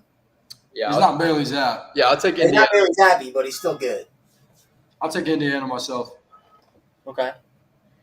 I got Indiana, and so does Lucas. I want to go Western Kentucky here, but I'll go Indiana. I wouldn't be surprised if Western Kentucky upset Indiana with how up and down they've been. That's true. All right. Number 1, Georgia at South Carolina. Now, is this Is a that lock as well? Georgia takes the points, or does South Carolina somehow keep it close at home? I think South Carolina has the potential to score a lot of points. I don't think Georgia's going to struggle. I think the matchup here is South Carolina's offense versus Georgia's defense. I'm giving Georgia the win, and by far, potentially 2 or 3 possessions, potentially 3 or 4 possessions. I think the deciding factor on whether they cover or not is if South Carolina can score like they're able to. And it's also garbage time to me, which is why spreads that are even like this are just so tough. But I'm taking Georgia by 21. We didn't have them as a lock. I think Georgia wins pretty decent margin. Okay. I'm going to go UGA as well. Yeah, Lucas has Georgia, and I have Georgia. Now, and Stetson Bennett will continue his Heisman pursuit, which we all thought was crazy. I love it. I think it's great. And he's going nuts, and it's fantastic. You know what? I love seeing Georgia fans being very apologetic to what they said to that man literally last year. Yeah, exactly. They're like, we're sorry. All right. Connor, does the mighty Old Dominion Monarchs beat another team from Virginia? Give me Old Dominion, baby. You're taking Old Dominion? I like the way they looked the other day. I'm taking Old Dominion to sweep Virginia. I agree. They'll take the state. They're taking They're taking the whole state of Virginia. If nothing else, I'll take the points for sure. Yeah, taking the points. Fair enough. You know what's funny?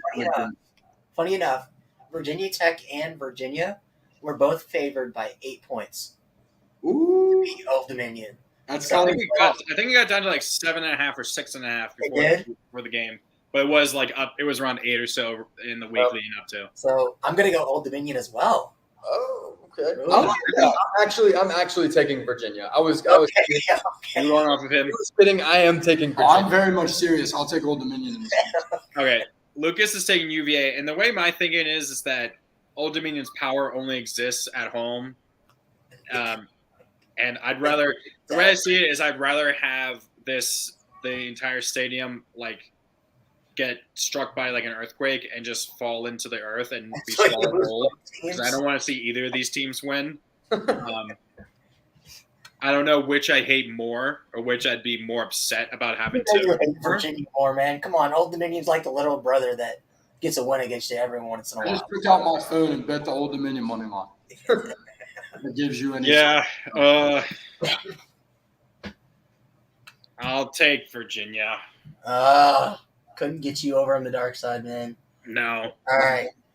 Next up, undefeated Tulane at Kansas State. Kansas State is only a 14-point favorite. Yeah, I'll take Kansas State, but don't sleep on Tulane. And I'm not saying that just because they're a Louisiana school. I'm not trying to be a homer or anything, but you're talking about a team that took Oklahoma to the wire last year. Hey, you know what, man? Their uniforms get nasty, bro. Yeah, they do. They're Those powder things are powder so blues with the like the light green or whatever that mix. It's really Yeah. I'm taking Kansas State as well. I think 14 is right about right. I'd stay away from this game, personally, as far as betting the money. But, yeah, I like Kansas State. Yeah, I'm going to go Kansas State as well, but I think it's a closer game. I would honestly I'd be tempted to take Tulane in the points. clean sweep for K-State for Lucas and I. All right, next up, 2-1 North Texas at UNLV. UNLV is only a 2.5-point favorite. Yeah, I'll take UNLV. I mean, this isn't a game that I don't think I won't be checking the score on this game. I'm not but watching it. Yeah, I would expect UNLV to win. I think I agree. I think UNLV wins this one. Yeah, I was looking for games with close spreads, and unfortunately this week there's not too many of them. Mhm. So I'll take the Rebels. The Rebel Roller, man. This is the best thing I've seen so far this year. Lucas also takes UNLV. I'm going to take North Texas. Ooh. I'm going to go against you. This is how I won the pick'ems last year. Was being that guy that only won everybody else at like I won by like 4 or 5 points. I think I had opened up a pretty big lead at one point, and then the bowl game screwed me over a little bit, but I didn't big enough that it didn't matter. So going against everybody else and San Diego State also, I was the only one that was on them. You were very high on San Diego State last year. Yeah, they were my team for last year, pick'ems wise. I'm going to go with North Texas. Number 22, Penn State at Auburn. Penn State surprisingly is only a 3-point favorite on the road. I'll tell you why. Have you ever been to a game in Jordan-Hare at Auburn? No, but I would want to. I watched it on TV and it looks electric. Yeah, I would say it's there's a lot of places in the SEC where the fans and the atmosphere genuinely change the outcome of a game. Auburn's one of them. I'm going to take Penn State in this game. I think they're a better team all around. I think they're better on offense. I think they're better on defense and special teams. But I would not be shocked if Auburn won this game because that stadium's crazy and crazy stuff happens there. I'm going to take Auburn for that reason. I think Auburn's got it here.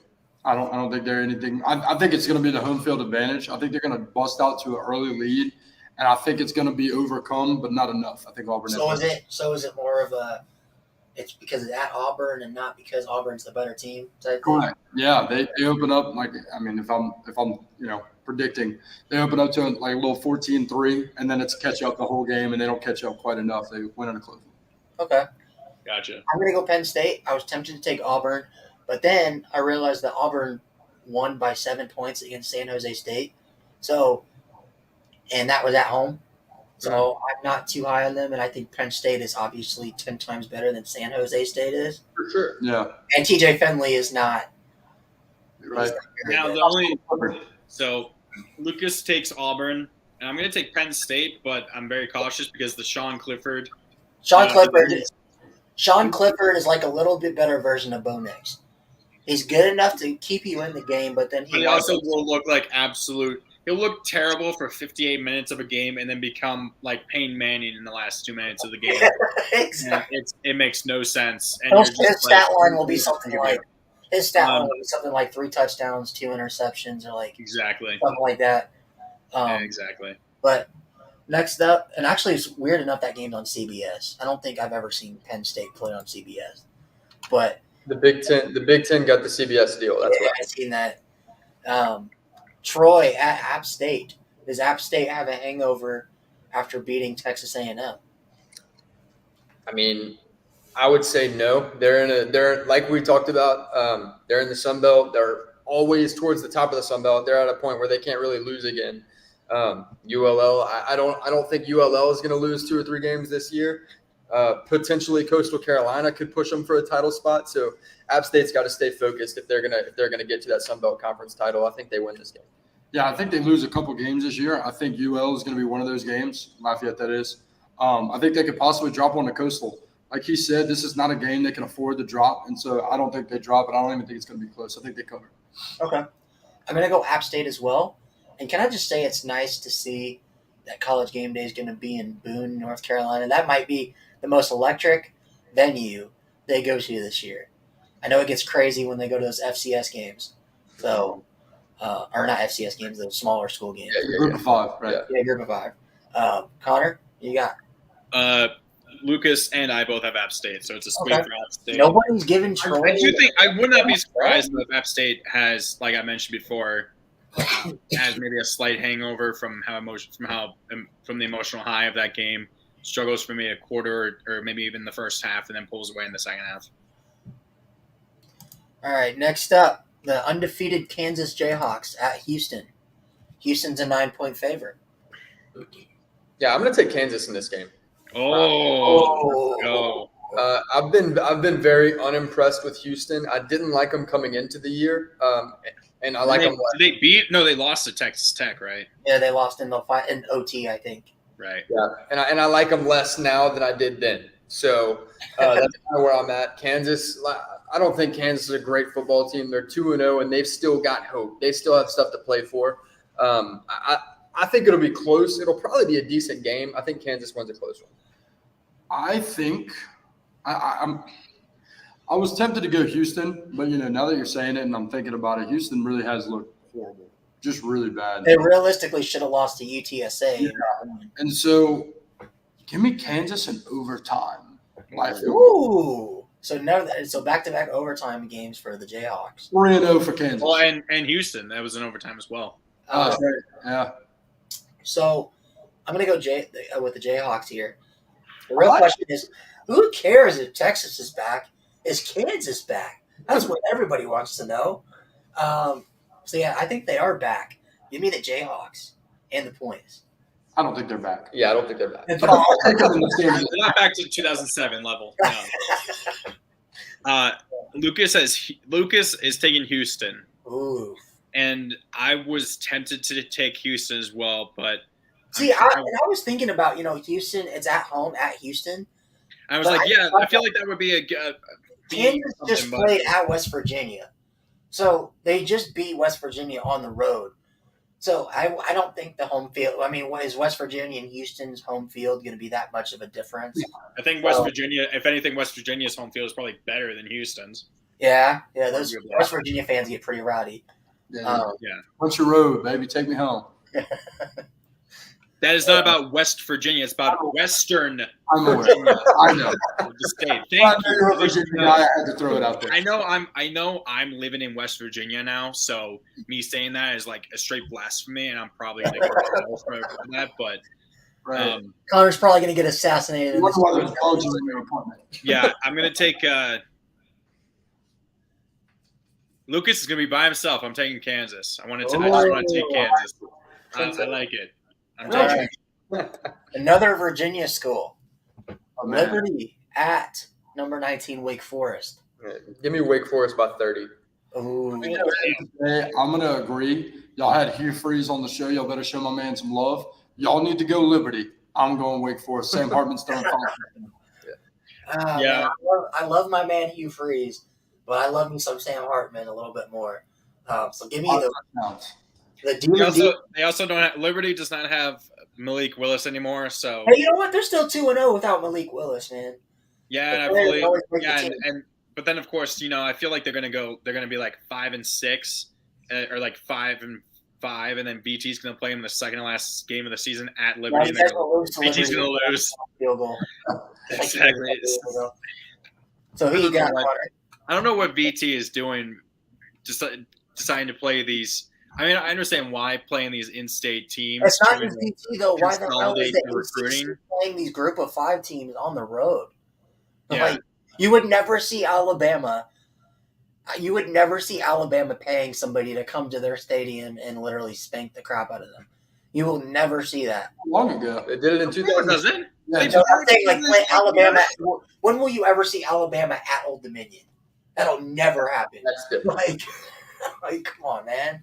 Or at Alabama at I East. mean, Alabama played like at Louisiana Monroe, I think in like 2007 or 8, and they lost, didn't they? It was in. What? Or that was it. That was at Bama. It was in Brandon. Yeah. Funny Okay, enough, you will whatever. never see Alabama play at Rice. You know why? Because Rice is the one team that Alabama has never beaten. That's true. That's good. Okay, both Lucas and I are taking Wake. It's a clean sweep for Wake. All right. Next up, I feel like it's weird, Ryan. I'm supposed to be the host, and you're taking over Hey, you everything. know what? I got used to it last week, man. It's whatever. Uh, Are you guys undefeated- the same way? Someone's supposed to be the host, and someone else kind of takes over during it. No, we're coming. Yeah, we're co-hosts. No, yeah. I mean, technically, we did have co-hosts. I was the co-host, and then he left. His life got too crazy, so I've kind of fully taken over full hosting, which is fine. Sorry, Ryan, I didn't mean to be a dick about it. Okay, we got Texas Tech at NC State. Yeah, I'll take NC State in this game. Are you Obviously, taking them plus the points? I'm staying away from that. I'm not betting that. Yeah, okay. But I'll definitely take NC State money line. I know honestly they got lucky week 1, but to their credit, they're 2-0. Whether it was luck or not, it's 2 wins in the win column, and they still have a full season ahead of them with everything still to play for. I think they put that behind them, and if they can just limit the turnovers on offense, I think they'll be okay. Hey, you know what? They beat the mighty Charleston Southern. You know, I'm also going to stay away from NC State's points, and that's because I'm taking Texas Tech. Yes. I think this has a little bit to do with the grudge I'm holding against NC State, making me look stupid. They're still the number 16 team in the country. They're not bad by any means. Don't think they're as good as Texas Tech. Give me Texas Tech to the money line. See, my boy Alec got it right. Give me the Texas Raiders, man. Y'all got that Raider rash? The Raiders. Yeah. Connor? Okay, Lucas is also taking Texas Tech. I like it. Despite what I said earlier about NC State and not believing in them, I'll still take them for now. I only want them to be a better team for when VT somehow upsets them at home or at NC State. That won't happen. Probably not, but a guy can dream. Yeah. Of course. Okay, next we have SMU versus Maryland, the school that I was hoping to go to because then tuition would have been free since I'm from Maryland. That's tough. But, of course, they didn't take. Of course, they took the guy. They took people who would actually pay tuition over the guy that wouldn't pay tuition. I Yes. think that's fair. So they were very smart. But Yeah. who you guys got? I'm going to go SMU. SMU's had a really nice offense the last couple of years. I want to say they're in the top 25 in total offense the last 2 seasons. I expect them to come out and do much of the same. I agree. I'm taking them by 10. I got SMU over Maryland by 10. Okay. Give me Right. the better Tua or Tagovailoa. Give me Talia Tagovailoa. That's the 5th overall pick. Wrong. Hey, you know what? I try saying it, man. It's just like one of those names. But give me Maryland and the Terps. I don't know. I'd probably stay away from the point spread because when it's low like that, Take the line. Vegas knows something we don't. So Yeah. but give me the Terps. Lucas is taking SMU, and I'm going to take the Terps. Tulia, he was actually like probably the second or third best quarterback in the Big Ten last year. I think he set a school He set a record. Big Ten record. Big Ten record For passing yards last year. They have 2 wide receivers, Raheem Jarrett and Demas. and Demas, who, hot take right now, both of them will be first-round picks. Wow. Demas will I because definitely think Demas could. I mean, Jarrett was a 5-star recruit from right there in Maryland or in D.C. So I'm calling it right now that potentially they will be both first-round picks, or at the very least, one of them will be. Probably who was Demas. Lucas taking again? He's taking SMU. Okay. Yeah. All right. So next we got Nevada at Iowa. Iowa. This might Iowa's be the worst of the worst. 23.5-point favorite. 23, more like 23.5 passing yards is probably the most likely. I was about to say Iowa won't score near 23.5 points this week. It will not be. I can see them maybe scoring 17. I don't. This is a shame. I know people might think this is a fake spread, but I'm not even joking. This is on Vegas Insider. So It's really upsetting. I just don't know how you can believe that. Is Nevada that bad that it's that big? Well, the reason is Nevada just got blown out by Incarnate Word at home. Oh. So that's why. The key is, too, they probably have Iowa shutting them out damn near. So the craziest thing about this game is that they're saying Iowa is going to score 24 points. Because the real honest answer is, if you were to tell me 100% factually that Iowa is going to score 24, I'd say they cover. Do you see what I'm saying? Yeah. And so that's why I'm taking the points. The thing is, though, they've scored 14 points all year. Yeah, and a lot of those on defense. Or 4 of them on defense, at least 4 of them on defense. So, yeah, I mean, I'm not. They have 3 safeties. So, I mean, give me Iowa, but my God, it's not going to be close to that spread. That might be easy money, actually, if you just take the spread there. If Alec takes the spread, then we all need. Yeah, I'll let y'all know if I bet it. Yeah, Iowa scoring 55. Yeah, let me know how much you win. So you were taking Iowa plus the points or more? No, he's he's taking Nevada to cover. Taking Nevada to cover. Yeah. Yeah. See, I don't understand the gambling Oh, stuff. So you're so saying Nevada- Iowa's going to win by less than that? Correct. They or Nevada's. Or you saying Nevada covers? Iowa's going to win by 23 or less or lose, and Nevada will win. Got it. By any margin, it doesn't matter. Yeah. Yo, who did you say you were taking? Iowa. Oh, you're taking Iowa too. Okay, I'm gonna go Iowa as well, but it's gonna probably be like some 7 to 3. Actually, it might be 7 to 2. So yeah, give me Iowa. No lie, Lucas has Nevada. Oh God, He's taking Nevada, and I was really tempted to join him on that, but I want to take Nevada, but then losing to Incarnate Word. I'm gonna take Iowa, but I fully expect this to be like a 14-7 game or something, and we're still gonna, even though they win, we're still gonna have whatever his name is, the Iowa quarterback on as a bummer for one of us. Yeah, One of y'all's going to have him as a bummer. He'll be a bummer despite being a winner. Okay, let's get through these. We have a lot more we have to get through. So, Pittsburgh at Western Michigan. the reason I picked this game, Pittsburgh, one of their losses last year was to Western Michigan. Oh yeah, that's true. In week 2. This is the home and home. This is the other It's side. kind of like the whole Virginia Tech losing to Old Dominion a couple years ago, and now it's like back. It's like, oh, does that stick in the mind of these Pitt players that lost to West Virginia? Western Michigan. There's not even a player on VT that was on the team. But listen, not only did Western Michigan beat Pitt last year, it wasn't close. It was not close. So wasn't only by a field goal though. No, it was I want to say 10 plus, something like that.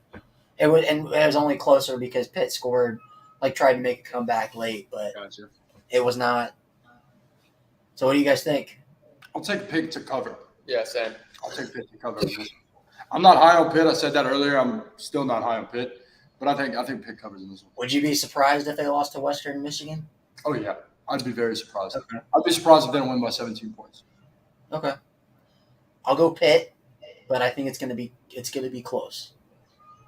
Lucas takes Pitt, and I'm going to take the Fighting Tony Dorsetts. Give me Pitt.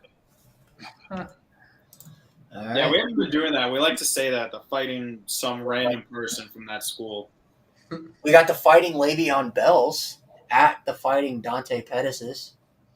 I was trying to think of who else didn't. Magic Johnson. Magic Johnson of Michigan State, right? Yeah. Washington's favored 3 points in this one. Washington's favored, yeah, surprisingly. Wow. I'm going to go not surprisingly. I'll take Washington in this game. Oh, it. I'm going to take Michigan State.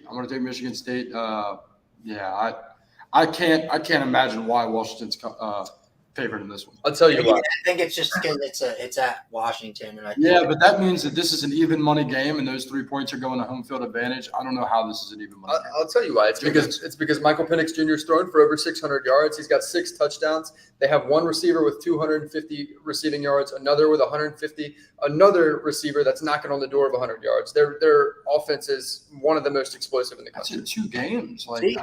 You know what? But he gets it because I'm going Washington too. I'm not going to this week.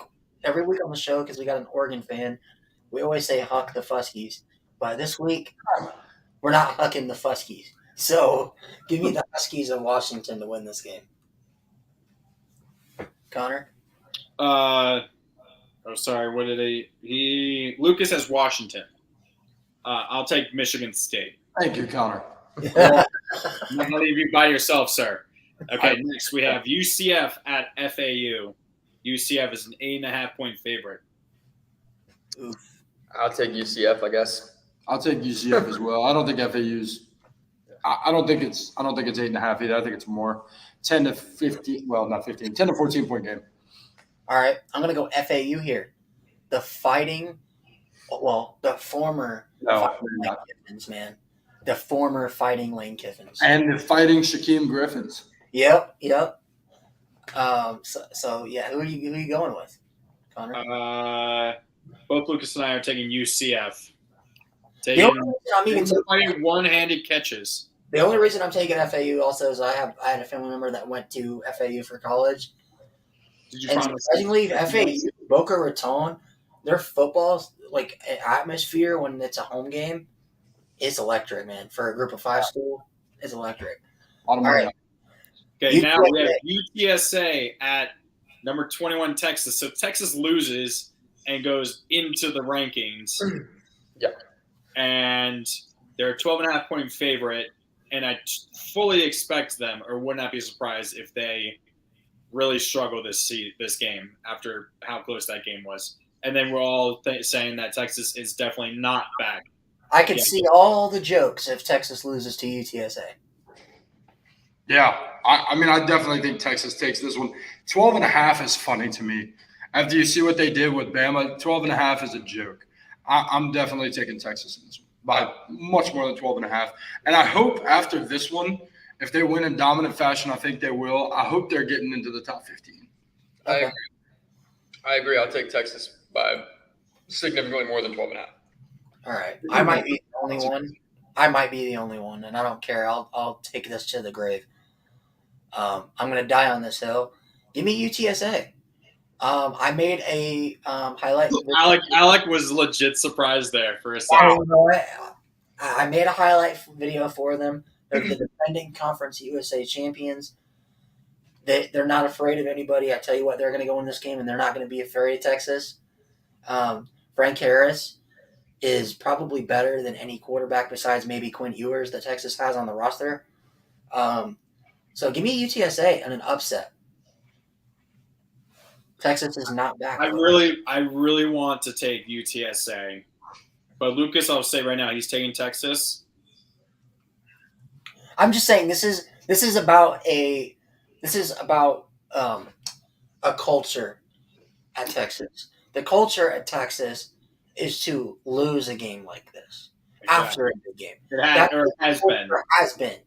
They have to win this game to kind of put that to the side, I guess. So I think if Texas wins this game, it's a step in the right direction of changing the narrative. But until they change that narrative, it's still the narrative. I'll take Texas, but I'm going to say they're going to win by no more than 14. Maybe no more than 12.5, maybe. I think they'll barely cover that spread. Yeah. Next, we have North Dakota State. This is the one who I thought someone else was playing. North Dakota State at Arizona. North Dakota State is a 1-point favorite on the road. Funny enough, this is the first time ever in the history of college football that an FCS program is favored. Wow. Over a group of 5 team on the road. Over a FBS school. It's the first time it's ever happened. Regardless of whether they were home or not? Yep. Mm-hmm. Wow. Well, look, I'm taking them by more than 1. In other words, I'm taking them to win, and not by one. I like North Dakota State in this one. I haven't been high on Arizona all year, especially whenever we were really getting in depth with them, not just talking about matchups and games and stuff. I think North Dakota State wins this one. I can see why they're favored. I like it. Yeah, I'm going to take North Dakota State to win this game as well. North Dakota State is also 6-0 against FBS programs in the last 20 years. So give me the Bison. Should they just move up now and just join the Big 12? Yes, man. Big 12 at this point. I feel like they would. I don't know why they feel like they would fit best. It's because why would you move up when you're North Dakota State and you've won 8 championships in the FBS? Right. Like, they are literally the better version of Bama. They're like Bama, but on steroids. FCS. They're the Bama of college football. Yeah, right. It's a clean sweep for North Dakota State. Arizona was maybe the worst team in all of college football last year. I don't think that they really turned it around that well, despite being 1-1. And so, that's how it's going to be. Now we got Fresno State at USC. USC is a 12.5-point favorite. That's surprisingly low, honestly. I'm surprised. It's because of Jake Haener. It's because of Jake Haener. It is because of Jake Haener, but he lost Kalen DeBoer, who's now at Washington. Yeah. Big reason I like Washington. That was one of our locks this week. We Yeah. got USC for sure, winning by more than 12.5. Gotcha. Okay. You guys love USC? Both USC? Yeah. Okay. I'm going to go Fresno State. For an upset on the road, you can call me crazy. I will. You know what? I was undefeated last week on my upset picks. So I kind of know something. Weren't you also undefeated picking Fresno State last year, too? I was undefeated. Pick them last year? I was undefeated in every game that we had them on the pick'ems. I was undefeated. Even the UCLA game. Fresno State beat UCLA last year when they were ranked at UCLA in the Rose Bowl. So it's not – I don't think it's too far-fetched to think that they can go into USC. USC still doesn't have a defense. They have all the offensive talent you can want. But Fresno State still has Cropper, who is one of the best wide receivers in the country. So give me Fresno State in an upset. I think it's close, but I think this is where people start to see that, hey, USC might be a year away from being a legit national title contender. But so, Ryan, you're going to be – Fresno State? Does not being a legit national title contender mean – USC, I mean. So you're going to be by yourself. Both Lucas and I have taken USC. I was by myself last week when I took App State. Yeah, and you'll gain. And I guarantee you, because of that you'll actually gain a point on us, guaranteed. That's how it works. Okay, now we got a pretty well. Actually, Texas A&M is ranked. I don't know what happened to that. I swore I put number 2. No, we have Miami, number 13, Miami at 4 Texas A&M. What do you guys think? I'm going to take Miami in this game.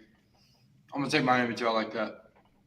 Give me Tyler Van Dymes. I have no idea why Texas A&M is even favored in this game. Miami, I'm going to say this. Miami spanked the crap out of Texas A&M. They won by 20. Damn.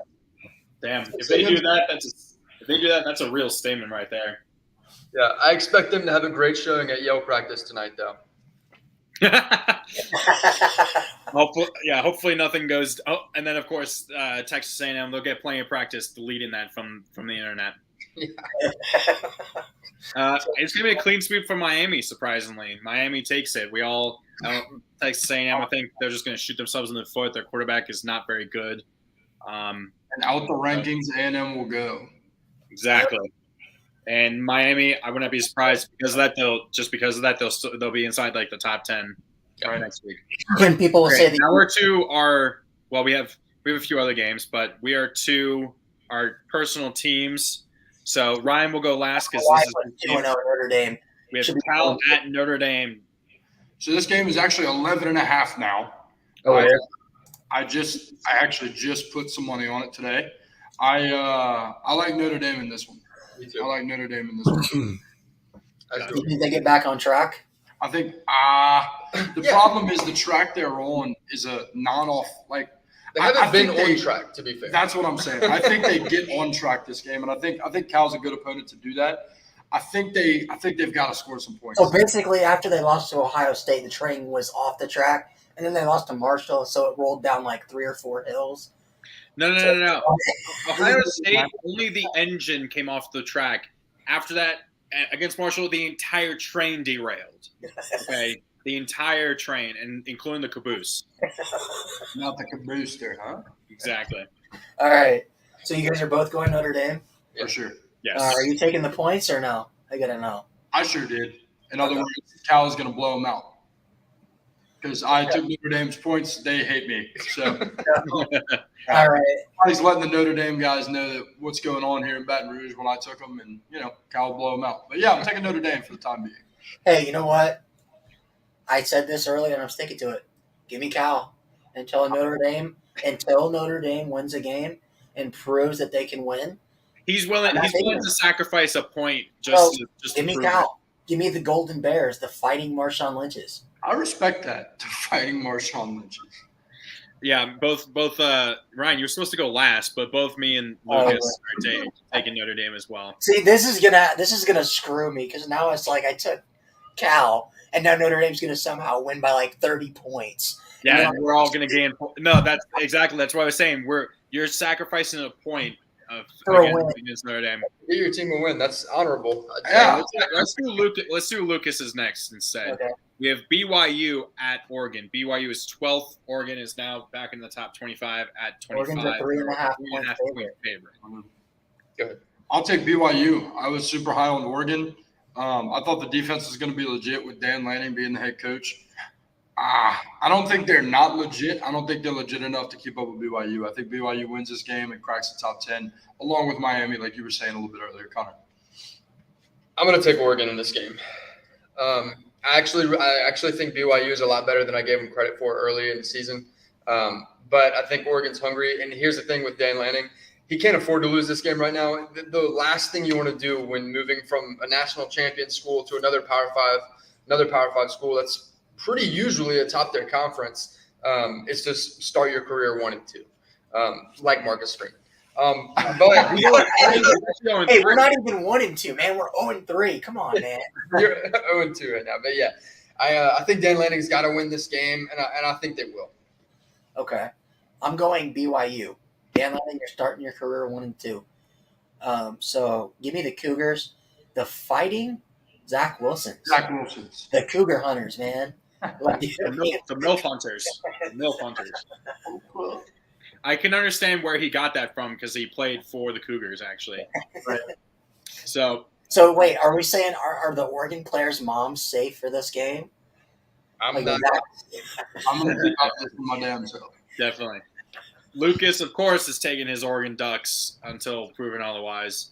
I'm going to take BYU. Next, we have Wofford at Virginia Tech. Wofford has not scored a single point in either of the games thus far this season. 39-point favorite. VT is a 39-point favorite. Now, I'll take Virginia Tech. you're taking VT, okay? I'll take VT in this one too. Do you actually think that VT would actually somehow cover that 39 points? No, I'm not. I'm not touching that. But I'll take Exactly. I think Wofford is going to go ahead and score in this one. Exactly. That's why I said that. 39-point favorite, 10-point win. This is the game that I know I'm shouldn't be going, but this is the game like last year. VT played some team like this that was bad, right? And it's supposed to be a easy game. You're supposed to win, right? And they won, but they won. It was Middle Tennessee. It was like Middle Tennessee State or something. Yeah, it was like Middle Tennessee State. Middle Tennessee gets like a interception return for a touchdown early in the game or something. They actually are up or tied 7-7, right? And then it's like 14-7 at halftime, right? And BT wins only 24-10. Until proven otherwise, I fully expect Wofford to score their first points of the game of this season somehow, despite the fact VT's defense is actually looking pretty good overall. But I'll take VT. But I'm gonna say it's gonna be like 35, like 30-7 or something. But it's gonna be close for a little while, and I'm gonna be like panicking during Hey, it. you know what? And it's an 11 a.m. game for some damn reason. Connor, give me Wofford. and the points. You're not being serious, are you? I'm joking. I'm saying give me Wofford and the points because there's no way Virginia Tech's winning by 39. But I will say this. The last time Virginia Tech was favored by this or more was 4 years ago when they lost to Old Dominion. They were favored by like 28.5 points. So I want to say history repeats itself, but it's not going to. The only reason why it's not going to is The because only team that beats us, it's not at Wofford. If it was at Wofford, then history repeats itself. the only team that can beat us at home like that is JMU. And occasionally East Carolina. Hey, I wouldn't want to play James Madison right now either. Oh, dude, no. I'm talking about 2010 James Madison. Wait, James Madison last year? Or this year? They're 2-0, and Todd Centio is like a freaking beast. Yeah. Lucas is taking PT as well. Yeah, So, PT. guest picker game. We're doing your guys' game. Mississippi State at LSU. Mississippi we State go is a first. 2.5-point favorite. We We'll let you guys go last. Ryan, who you got? I'm sorry. LSU is going to start 1-2 under the BK era. I think Mississippi State is just the better team right now. Will Rogers, he's got it going. He's finally learned that offense. Give me Mississippi State. We didn't tell Lucas about this, so his is not on there. We'll have to ask him afterwards. I'll take LSU. I'll take LSU. I'll do it for you guys. Let's see what you guys have to say. For the boys. I assume you'll be alone on that one. Big fan of LSU, always have been. I'm taking Mississippi State, and obviously the cover as well. It's a 3-point spread. I really want to take LSU. I don't think I can. I'm gonna be the only. No, watch. This is how it went last year. This is how I'm gonna get a point, and all of you are wrong. LSU will pull it out of their ass, and I'm gonna win and get a point. Because I'd be ecstatic. Yeah, I'd be great. I'd be okay with that. All right. Next up, we got the Week 0 podcast team of the year. We had our boy Cam. He was I played high school football with him. He was the number 2 Sun Belt Defensive Player of the Year. Sun Belt Defensive Player of the Year. Last year's Sun Belt Special Teams Player of the Year. Had a kickoff return for a touchdown week 1, and pick 6, and had a fumble recovery and sack against Miami this past week. So for my 20.5-point favorite, damn. Yep. Give me the Southern Miss Golden Eagles, the Fighting Cam Hurrells. In this one, I'll differ a little bit. I'll take the Fighting Brett Favre's. Southern Miss as well. God, he went there. No, I'll take Southern Miss in that one. Well, of course, now, you got to worry whether he's going to steal any money from the team. All right. Who you got, Joe?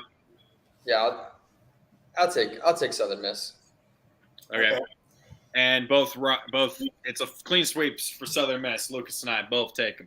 All right. $1 ticket game. The game that nobody wants to go to, and you could actually get a ticket for $1. We started this because the UConn Vandy game last year had tickets going for $1. Wow. Actually, less than $1. I'm not even joking. And there was earlier this year, the first game was Buffalo at Maryland. You could get tickets for $1. And we have 3-0 Jacksonville State at 1-1 Tulsa, and there's no spread, which means that means it's even, right? I couldn't find a spread anywhere, so I'll said take there was no current spread. I like Jacksonville State in this one for sure. I think they look better than Tulsa. I'll leave it at that. I'll take Jacksonville State as well, simply because I haven't spent a lot of time studying either of these teams. So, judging that Jacksonville State hasn't lost and Tulsa has, I'll take them. Well, good reason to make we it. actually, funny enough, had Tulsa on the pick'ems the last 2 weeks because they, they've been playing like crazy. But We've had him we've had him all 3 weeks now. Yeah, last 3 weeks. I want to take Tulsa because they just beat NIU at home. NIU's the defending MAC champs. But I'm with Jacksonville State. You know what? They beat Florida State last year. They gave me the meme of the guy proposing to his girlfriend right after the game. So, yeah, give me the Jacksonville State. Was it the Gamecocks? Is it literally the same thing as I think it's the Gamecocks. It could be. I don't know. I'm pretty sure. So, who are you going with, Connor? I'm taking Jacksonville State, which means Lucas is all by himself taking Tulsa and the Golden Hurricanes, which is surprising.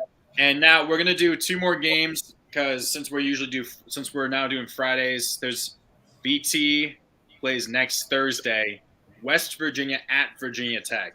We don't have the spread on that, do we? There's not a spread yet. There's not a It's spread because they yet? don't do it till the week of. Yep. Okay, so that's gonna be interesting. We will probably allow if you guys want to adjust it once the spread comes out after this week. But just gut feeling, who you guys got for this game? I'm going to take West Virginia. I assume the spread will be somewhere 5.5, 6 points. I don't know. Oh, it's at Virginia Tech. I still think it's a 6-point spread. West Virginia's way easy. I think they'll cover that as well. I really wanted to say West Virginia. I was high on them coming into the year. Felt really good about JT Daniels. I don't know. I think now after having seen them play a couple times, I think I have to go Virginia Tech. All right, I'm going to go Country Roads, take me home. West Virginia, they've lost 2 straight games. They've lost 2 straight games in really close, heartbreaking fashion. I think they finally get one. They're going to lose to Towson this week. They're going to lose to Towson at home. The Towson Tigers. So they'll be 2-2 after this game, basically. No, they'll be 0-3. No. West Virginia. What do you think the spread will be when the game comes out? I say probably West Virginia's favored. Probably by 6. I'm straight up going to call it. I'm going to say Virginia Tech 5 to 6 point favorite. Really? Why? Because it's at home? Only because it's at home. Okay. And they finally are playing each other. They played each other last year, and they're finally kind of continuing the Black Diamonds rivalry that they had from the Big East. Lucas has Virginia Tech. For now, I'll take Virginia Tech. It's so hard to get a read on both of these teams right now, honestly. And real quick, I work at a TV station in West Virginia. I just started there as a TV reporter. And so there's now 3 people, including myself, that went to Virginia Tech. And then, there's a bunch of other people that went to West Virginia. And today we started just talking. We literally, a shadow match started in the newsroom between everybody from the West Virginia Tech fans saying which team is going to suck more and who's going to for this game. And we each person is saying their team is going to suck more than the other team.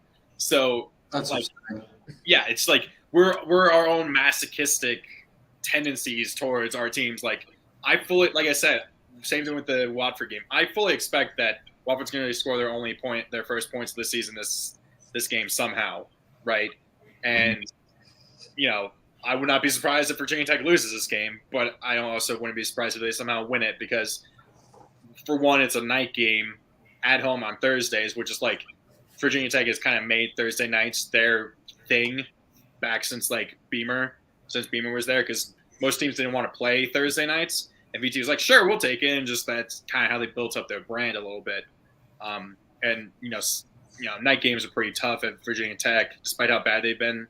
Their atmosphere is electric, even if they suck. They're playing at Lane Stadium at night is just. It's actually kind of like ghastly. It's got something about it, like the aura, mystique about it. So I'll take VT, but like I said, if you guys want to, reach out to Ryan once the point spread comes out this, next week, if you want to make a change or not, just let him know. Or, if this point spread comes out and West Virginia's like an 8-point favorite, then I'm sure you'll be hammering that away and be like, I'm taking that straight up probably. And then this game will probably be playing when we're streaming. Virginia at Syracuse. Who you guys got? I'd be tempted to take Syracuse in that game. Yeah, I think I like Syracuse in that one too, especially because I like Syracuse in that one. Yeah, I'll go Syracuse as well. It's a clean sweep for Syracuse. Ooh. Surprisingly, we didn't. It was like a split for the first game that Syracuse was on, but now we're taking this clean sweep. Right. It's really weird. But that's going to be it, guys. Thank you so much for joining us. I know it's a long stream. How long are your streams? We got on for 2 hours. We get going. Yeah, how long are your streams, you guys, usually? We typically do anywhere from 45 minutes to an hour 15. Okay. Yeah, our normal shows usually go hour 15, hour 30, but when we have we literally had shows that were 2 and a half. No, hours. I know. I'm saying, but this season we've actually kind of cut it. Yeah, we've actually been pretty quick about it, but having you guys here was a good thing, and we do really appreciate you guys coming on. And big thanks and shout out to your guys' what you guys got going on. Shout out to your guys' podcast real quick. Yeah, absolutely. So we're the 10-second runoff. You can find us on YouTube at Cards and Culture. That's our media company and where all of the podcasts here are found. So YouTube at Cards and Culture, on Twitter at 10-second runoff _. Same thing for Instagram. Okay. Again, Awesome. Thanks to you guys for coming on, and it was nice talking to you guys and having you guys on for the show. I'll have to do this again soon, maybe when LSU, if they're bowl eligible. We'll have you guys on. Real quick before we go, what are your season predictions? What do you think LSU's record is before we go? Well, there's a lot of people within the LSU fan base that were expecting an 8 or 9, maybe even 10-win year. We're recorded saying that to not expect anything more than a 6 or a 7-win year. I would not be shocked with either of those at this point. I like admit, going through it, this was before that 65-point, performance. But going through it, man, I'd be happy to get 5 wins. I'll be honest with you. It's a tough schedule ahead, as y'all know, and I think we pointed out earlier. I think the talent's there. It's gonna be tough. I'll say this really quick. Brian Kelly, his first year at Notre Dame, he started his career 1-2. His first year at Notre Dame, he ended his career 7-6 with a bowl win. So take that for what it's worth. There you go. So, but thank you guys very much for joining us. And like I said, we'll try and get you guys on another time when LSU is maybe join us for the bowl pick'ems, because we'll do the whole bowl games. I'm sure you guys do that as well for all the bowls and stuff. That'll be a lot of fun. Hey, you want to take us out, Connor? Yeah, well, I'm trying to. You interrupted me on the takeout there. So for Joe and for Alec, for Ryan, 0-12, here come the Irish, and for Connor, 39-point favorite, 10-point win, Doherty. This has been the Week 0 podcast. My house is full of insects right now, and we will see you guys next Friday for the Week 0 podcast. Until then, stay safe and enjoy another great week of football.